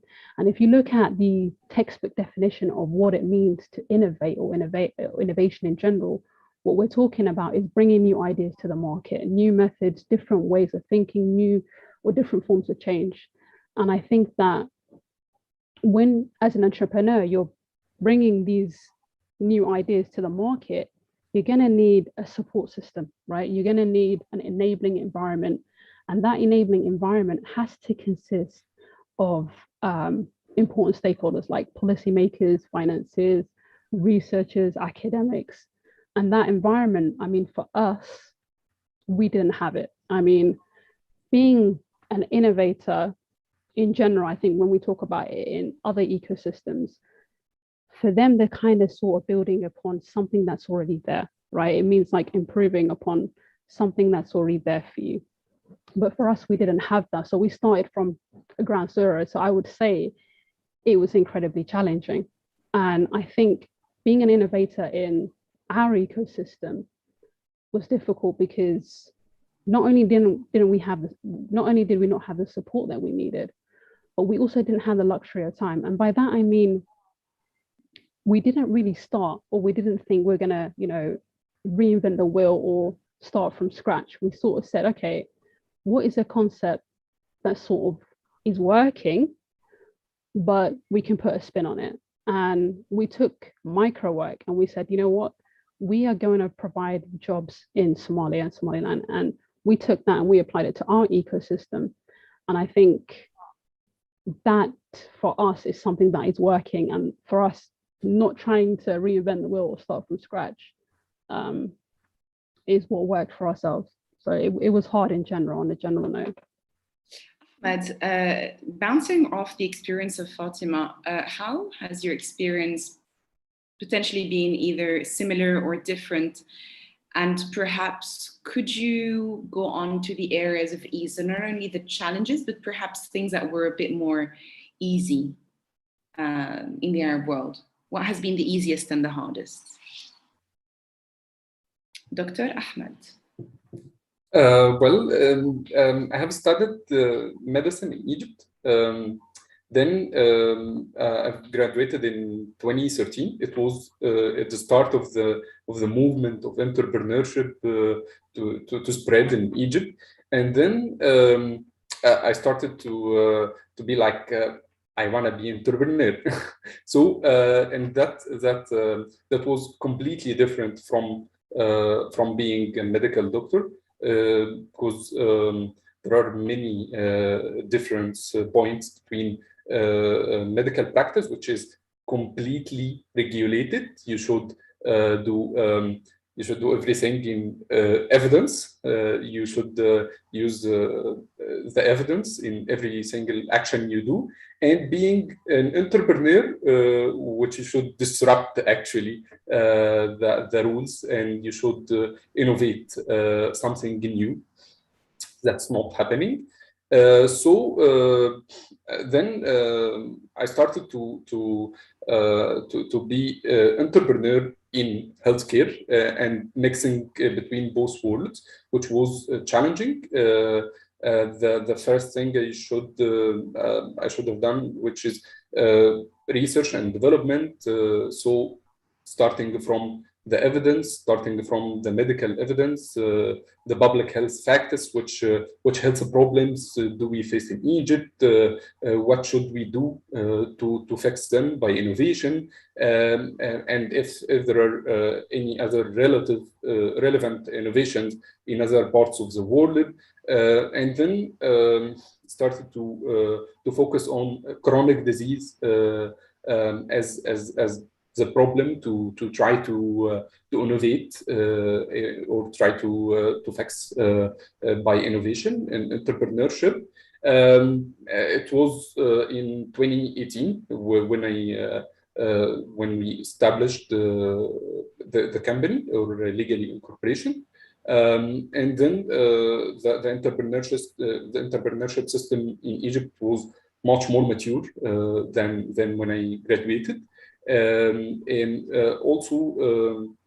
So I have noticed the difference between I just started to be interested in entrepreneurship and when I really founded my startup. So it's a very challenging journey, especially in a well-regulated industry like the healthcare. So it's also being evidence-based or trying to be evidence-based in every step you do in the product development, because it actually deals with human beings and deals with the most precious things they have, which is their health. So that was adding a challenge to me as an entrepreneur, along with the other traditional challenges that any entrepreneur can face in the ecosystem.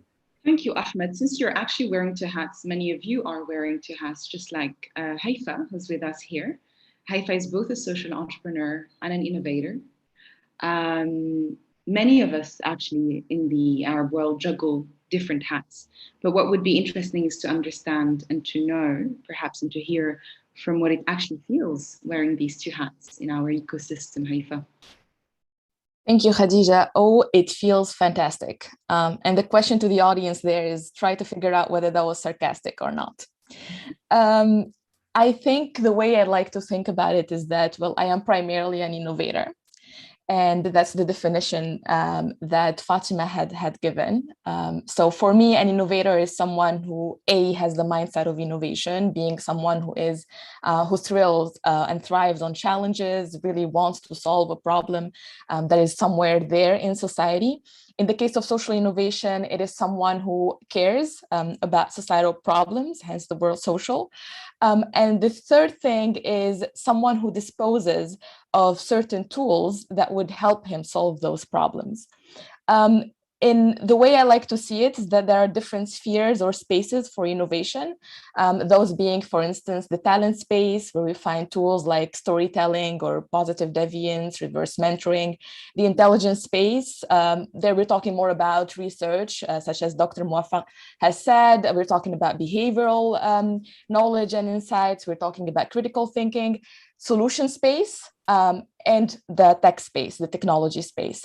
So for the technology space, that's where probably Fatima and Dr. Ahmed are operating. We're talking about VR, AI, etc. But then comes the solution space, and that's where social entrepreneurship is. So for me, I'm not wearing two hats. I'm holding an umbrella, and underneath that umbrella, I'm wearing a hat. So the big umbrella is innovation in general. I have some sort of, let's say, interdisciplinary curiosity that allows me to look at the same challenge from different perspectives. And then if that challenge really needs to be a social enterprise, that's where I put my social entrepreneurship hat and think about ways to make that little innovation survive, financially survive, social entrepreneurship being one of the tools or the methods, the mediums that would allow me to do so. We're actually going to move all the way to the second round of questions, and actually the reason why I'm cutting you off right here is because we're going to start up with you. So you're also working for the ITU, and I wanted to know, in all of the challenges that you have faced, how has the ITU helped, or an organization like the ITU helped, or how could it help? Thank you. So I presume by help, we mean the positive impact of intergovernmental organizations, because those can have positive or a negative impacts depending on how they operate on the ground. I would say, well, in my case personally, in the case of Tunisia, intergovernmental organizations can really help when it gets to positive lobbying and infrastructure. What we have noticed recently, at least during the COVID crisis, is that Tunisia, again, that's the context we're talking about, the government is really capable to operate or to digitize its different services really quickly. And so it's not really a matter of capacity building as it is a matter of shifting the culture from a crisis response to really adopting different methodologies, different mindset, and deploying that infrastructure that would eventually help entrepreneurs thrive in their ecosystems. One of the major challenges that we face, for instance, is the fact that what takes us, let's say, 2 weeks to do, if the entire process was digitized, takes us 2 years sometimes for it to happen. And that can not only change with social entrepreneurs or entrepreneurs in general, but it really needs the weight of intergovernmental organizations, including the ITU, for example. So you've mentioned infrastructure as well as, I'd say, lobbying as two of the challenges that kind of the ITU is now trying to solve. We know also that money has always been a problem, and finding problem has always been a problem. So Ahmed, what financial resources have you been able to find for Mazboot, knowing that medical engineering and all of the innovations in medicines are multi-billion markets. And if you ever found funding, what role have investors played in helping you create impact in your community? Well, regarding fundraising, as a social or impact-driven startup, we were able to collect funds as grants from the competition that we have won, that the ITU was one of the organizers, and also other grants from other companies or UN organizations. But the challenge that we faced in fundraising was really about investors, to have the investors who have the mindset to invest in impact-driven startups. So in our ecosystem in the Arab world, I can say, not just in Egypt, investors are more oriented to startups that can have growth potential, traditionally more like marketplaces, like and e-commerce or other things that have been actually startups have been there actually, so they can they know well the KPIs that they can measure their return on investment on it. But for disruptive innovations, I can say that we have faced challenges in convincing investors to invest in such innovative or disruptive innovations. We have luckily also we have investors on board, which is Falak Accelerator in Egypt. So at the level of accelerator, at that level of seed stage or pre-seed stage, there are a lot of ready to invest, a lot of investors ready to invest. The accelerators number in Egypt is being increased. But for real investors to invest in later stages, like there is a gap between the pre-seed and Series B and later stages. So there is an actual gap in this stage.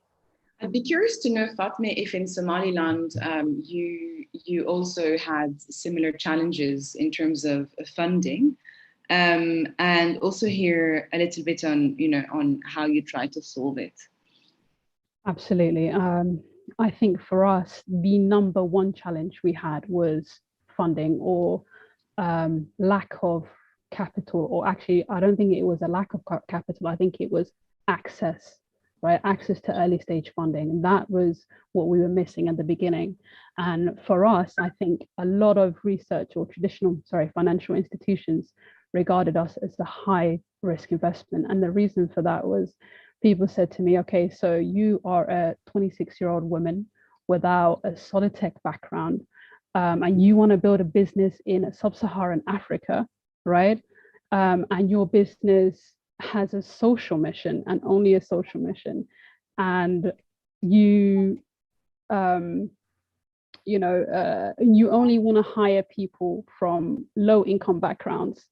They were like, you room after that. Or did you just stay back? And I was like, bye. I think I need to find where I'm actually wanted, and that's what we did. We went where we were wanted. So we sort of pivoted. I think that was the key word, anyways. 2021 pivot.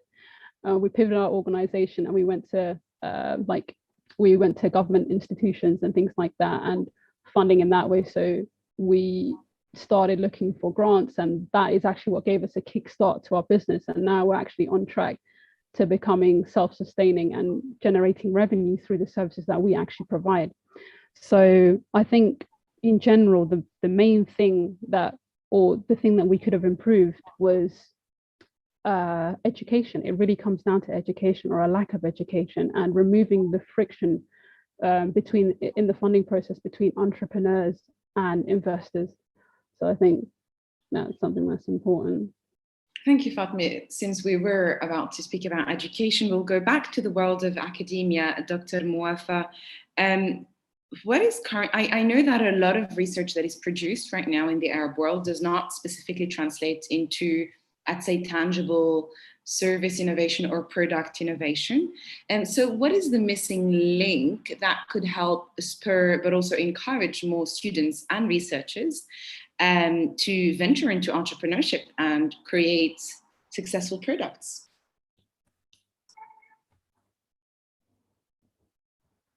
Dr. Muafa. There we go. I've been always interested. Thank you very much. Very good question. And I've always been interested in research, academic research in the Arab world. In the last couple of weeks, we have an access to this portal that analyzes all the research output in the Arab world. So what I did is I was just curious, out of curiosity, who are the knowledge producers, who produces research output? Because in the part of the innovation, generally, you need ideas, and ideas come from research and figuring out problems and developing them. And you move from research, and hopefully some of those ideas can be taken further into the demo, deploy, and become some kind of viable product. And what's interesting when you look at all the Arab world, there's a high number of output in terms of research production, and across all categories. And I looked at and the number one, Egypt, Saudi Arabia, and it's interesting, number three, I'm talking like number three, almost tied, is Tunisia for number three. And almost there, you won't believe, in the last 3 years, something like really exceptional, in the last 3 years only, given the heartache, what they've been going through, one country has been it reached third place now in terms of knowledge production across all categories, from the arts to the medicine to technology, computer science, and it's Iraq. Iraq has been, I was very, and I shared this on my LinkedIn, which was very fascinating for me, is that there's a very large output of knowledge production, and there is no, I don't want to say ecosystem that takes these ideas and incubates them and makes them into products. And that's why if you see, I know this is the unfortunate part of this, that's why you see a lot of, for example, this brain drain when we have the brain from the Arab world going to Europe or North America. You have a lot of success stories. And why do they have these success stories? Because there's an ecosystem. There is access to money, which is Fatima, said there is more, that people said there's more room to fail and to learn and to move forward, where we don't have that. You fail once, people can label you as a failure, and it's very hard for people to invest in you again. So, moving that culture just from production, which we have great scientists, we have great minds, we have great people doing great things in the most unbelievable circumstances, like I'm saying in Iraq or other places, or Fatima, she doesn't, with all due respect, Yani, to the work that you're doing, it's fascinating, right? You have these great success stories. Sorry? You have a fan, Fatima. You have a fan officially today. So at the end of the day, how do and she said something, very important. She said, what, we go and we get, there's funds, but getting access and know what social entrepreneur, people don't care about social entrepreneurship, no offense. It's, we want to do good in society by doing, well financially. People don't understand that. They just care about the financial component and don't really care about the social component. And anyway, we need to move this knowledge production to innovation, to building an ecosystem that can help really. And one person said, I love this, we need to incubate incubators. Not every incubator can actually take that idea. They need an incubator for incubators to move that idea moving forward and really making a difference. And I believe, we have great minds. I worked with, some of in the Arab world, some great, amazing, beautiful minds that do, and that really care about uplifting this whole, this region.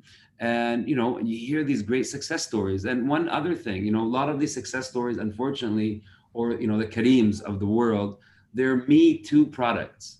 They're not products meaning that, an Uber, and then let's take that and make it a local version. There's no other way around, where I haven't seen any ideas where, hey, you know, in Europe or North, they're taking our ideas here and actually, you know, they're making their own Me Too. It's always us looking at, you know, it's the other way around. And we need to change that. We need to, you know, anyway, these are the challenges. These are my hopes. I think we're going to move slowly to that direction. But for me, seeing Iraq in the circumstances and what they've done in terms of their knowledge production and what they have done in the last 3 years really gave me a lot of hope that inshallah, hopefully that we can really do something. And it's going to take time. And, you know, Fatima's story or Ahmed, and like, especially Fatima and Somalia, like, this is amazing. It really is amazing what she's doing and what's happening. And, you know, anyway, so keep up the good work. These are the stories that we need. Like, she's going to start making money, you know, and she's going to, you know, with his social entrepreneurship, we need these stories. We need to showcase them. We need people like to inspire. And Ahmed, you know, a medical doctor, you know, you leaving medicine for this. Can I leave academia for entrepreneurship? Am I that brave? I don't know. It's really difficult to make that jump. So good for you. That's exactly the kind of stories we're going to give you right now, Dr. Muwafa. That's exactly the kind of stories that we're going to have here on display. Fatima, your goal right now is to, through Access AI, is to reduce poverty, a very much needed, I'd say, objective in the world, and a bold one. So can you tell us how you're going about it? And maybe you would convince Dr. Muwafa to join you and make them jump into entrepreneurship. We're trying to get Dr. Muwafa as a client of ours, actually. I know he feels and Dr. Ahmed as well, actually. So our mission, our value at Access AI, everything that we do is focused on providing work, right? And if you think about it, the world's most pressing problems, right, come from the fact that there is a deep state of poverty. There are over 1 billion people right now who are living on less than $1 or $2 a day. Almost 1 billion people do not have access to clean drinking water. I think every year, the statistic is 300,000 women die of childbirth, right? And the World Health Organization says that 99% of these deaths are due to poverty. And I think the traditional way of thinking has always been, oh, okay, let's build a hospital, let's build a school, let's build a well. And I think for us at Access AI, what we're really trying to do is move away from this, excuse me for saying so, but this paternalistic sort of aid and charity model, and get the West and to sort of value us as producers in the global economy rather than recipients of handouts. And I think for us, we know that trickle-down economics is not going to work in an ecosystem like Somalia, no, or Somaliland. We cannot wait for that. What we need to do is directly inject capital into these poorer households. And we know that when we do this, these people aren't going to go and squander their wealth. No, they're going to invest it back into the places that it needs to be. So healthcare, education, all of these things. And we know for a fact that 90% or women in general from lower income backgrounds invest 90% of their paycheck back into their households. And this will ultimately have a multiplier effect, hopefully reducing that poverty level. And I kind of haven't highlighted what Access AI actually does. So we provide jobs to low-income people, through the digital economy, and we connect them to digital work. So they do things like image tagging, video tagging, and basic low-entry tech jobs. So it's jobs and skills that everybody can do. And hopefully we want to reskill our workers for the new digital economy, because everything is heading that way anyway. Foot in the door, basically. Yeah. It's a foot in the door to further, more advanced tech skill. And I suppose this is completely new to Somaliland. Absolutely new. Absolutely. A lot of ages. I mean, data labeling is a new industry in itself. And I think it was the head of AI at Tesla who said that data labeling and data annotation is going to be just as important as data programming within the next 10, 20, 30 years. So I think very much, Fatima. That's actually gonna check that myself. Ahmed, since Mazboot is a health-oriented tech startup, what are you exactly trying to solve right now in terms of, we all were waiting, long awaiting for that vaccine for COVID-19. So we'd like to know what are your plans for solving some of the health problems that we have in the Arab world? And we want to know all of the secrets. Well, away from infectious diseases and COVID-19, we work on non-communicable diseases. There are around 70 million chronic disease patients in the Arab world, which I mean by chronic diseases are diabetes, hypertension, and when we include obesity, the numbers are much higher. So this is the problem. Chronic disease management is a long-term process which continues lifelong. And actually, doctors are not with patients 24/7, and they are not. It's not their mission to coach the patients in their daily life and to teach them how to self-manage their conditions. And by taking this self-management concept, we found the technology is an opportunity to have a self-management mobile applications for chronic disease patients that can help them live healthier lives, that can help them and teach them and coaches them how to self-manage their conditions in their daily life, how to change their behaviors toward more healthy behavior regarding diet, physical fitness, and so on, taking their medications, medication adherence. So our innovation is basically a mobile application, which is freemium, which means there are basic features for free, and we also offer premium subscriptions for coaching patients to help them manage their conditions and control them. So our eventual promise to patients is to have no complications or less complications from chronic disease patients. So we are like trying to stop chronic disease patients from causing severe health complications. Haifa, so back in Tunisia, what are some of the actual problem that you're trying to solve right now? Thank you, Khadija. Well, there are many, so I won't obviously claim that I'm solving everything. I'm solving one little problem, and that is the fact that the ecosystem is concentrated in 3, maybe 2 major cities in Tunisia. And I think that is the case all over the Arab states, the capital, and 2 other coastal regions. Another maybe sub-problem from that one is that the ecosystem is locked. So we do have this elitist mentality, meaning that the ones who really access it usually live in the capital and usually are middle class or upper middle class. And I want to get back to the point in the previous panel that was mentioned, which is making sure that youth are entrepreneurs by choice and not entrepreneurs by need. So that's part of what we're trying to do through a social enterprise called the SDG Camps. So the SDG Camps is a network for youth in Tunisia in 24 different governorates where we provide an alternative system, so different services.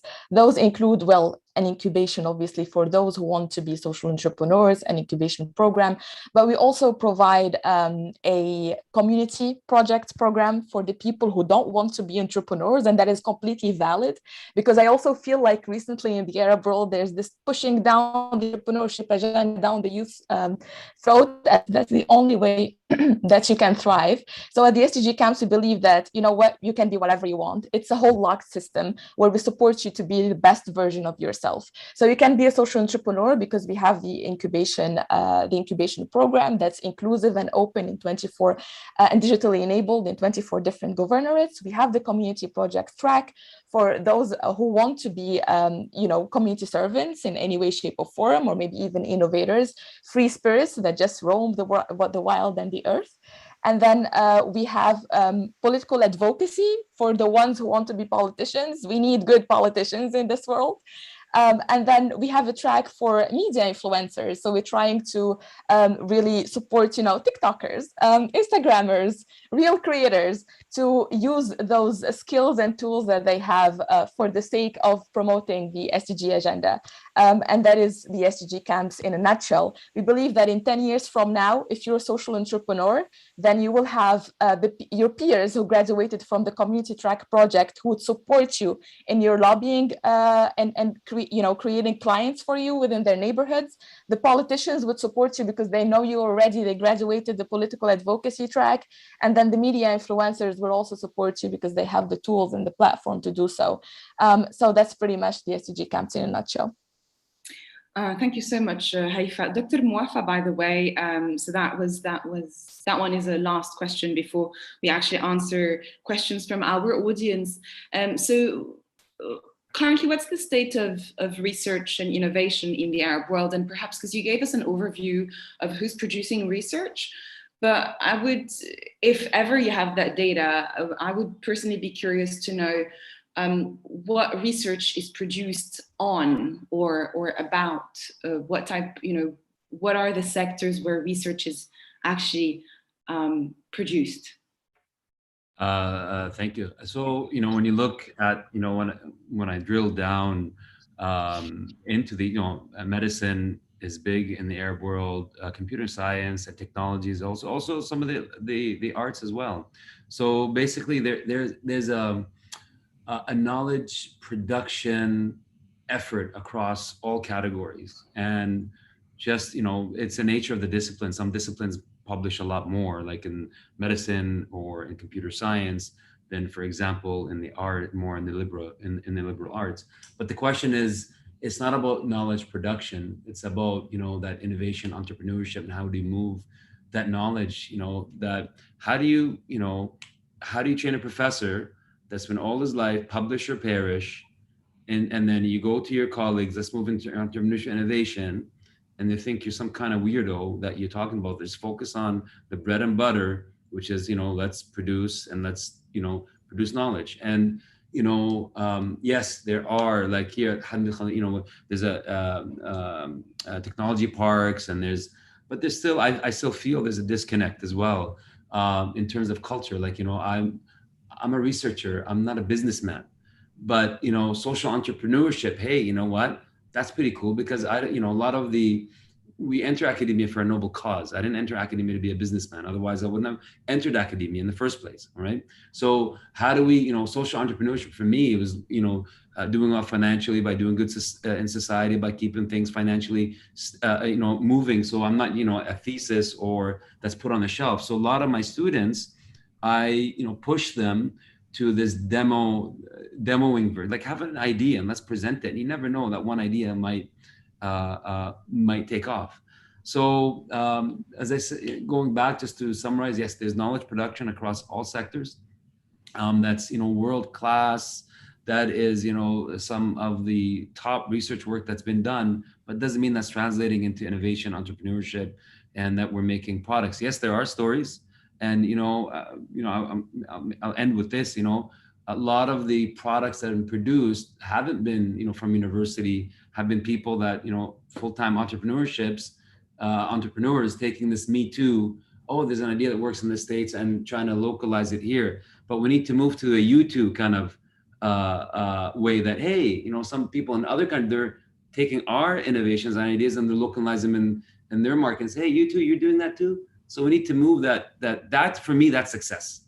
If other people are taking our ideas and localizing them in their markets outside the region, wow, that's amazing. But I'm sure there might be a few ideas, but mostly it's been the other way around. And that's why we're successful with the emotion sensing recognition app, where, we took children's drawings and we used AI to analyze their emotions through an app and ask questions to enable, to help parents and children talk about emotions and to increase bonding between parent and child. So that app there is unique. There's nothing like that in the world, and I put that challenge to anyone. It was a very unique, it was, hey, very cool idea, but how can I transfer that? I don't even know how to even make that into a financially lucrative type of product.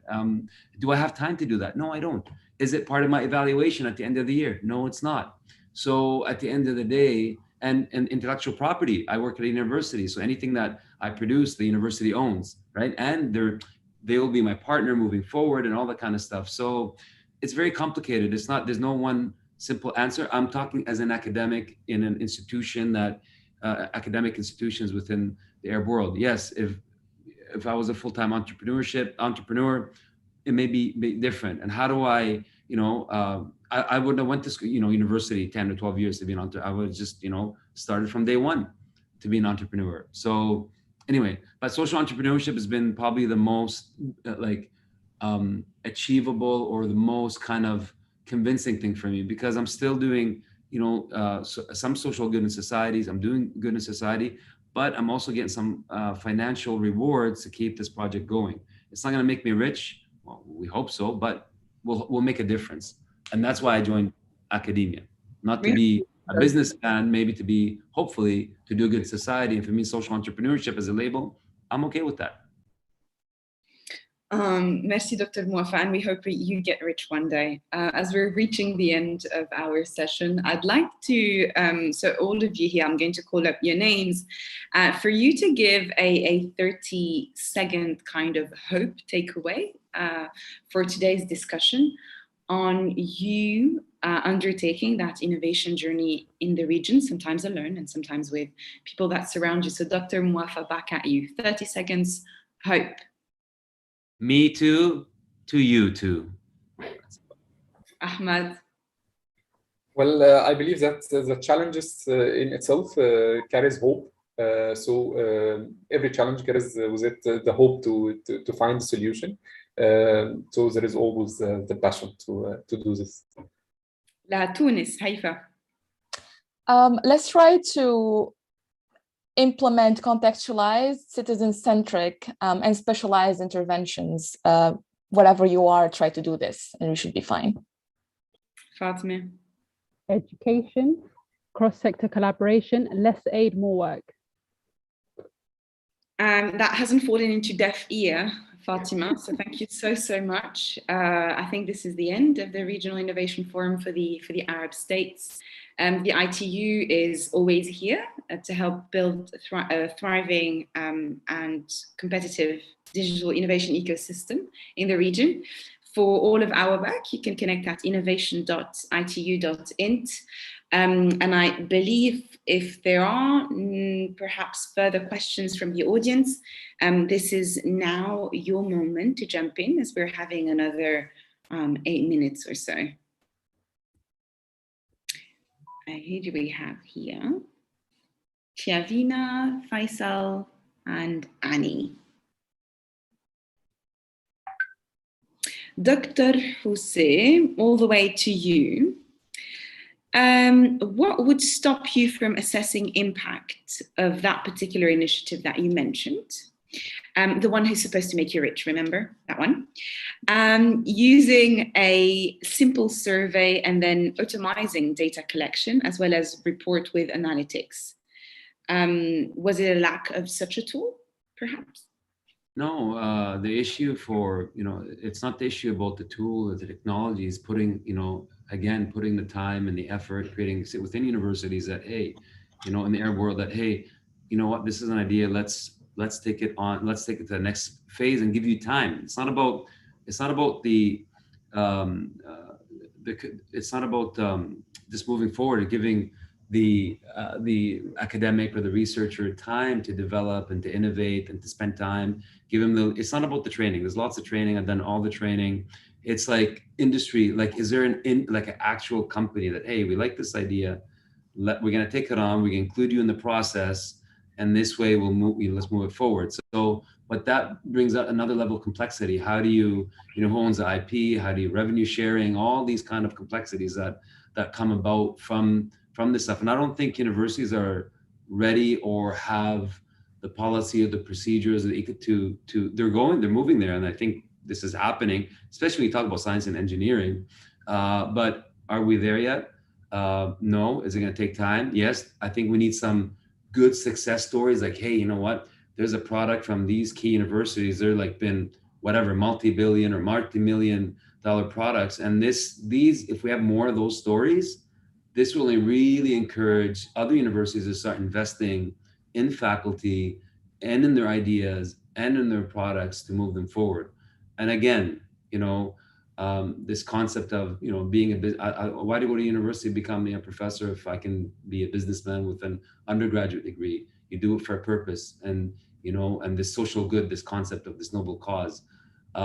Anyway, those are all constructs and issues that we challenge with as academics, and hopefully somehow we can consolidate those so we can make a difference in our communities through these innovations and these entrepreneurship and industry. It's not about money at the end of the day.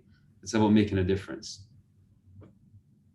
I hope that answers that question. I really love that sentence. If there are no further questions from the audience, I'd like to give it up to Karim, who wants to properly close the forum.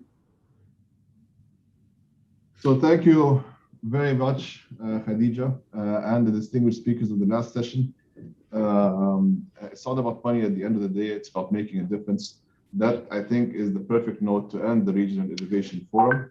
I want to thank all the distinguished participants throughout yesterday and today, who I think made very, very interesting insights. I hope the participants who were interacting with us throughout both days enjoyed the Regional Innovation Forum.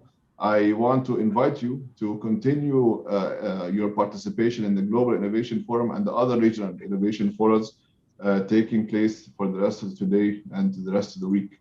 I understand there's a very interesting session planned within the Africa Regional Innovation Forum titled Mainstreaming Innovation and Entrepreneurship Capacity in the Africa Region with Smart Africa. So I invite you to join that later today.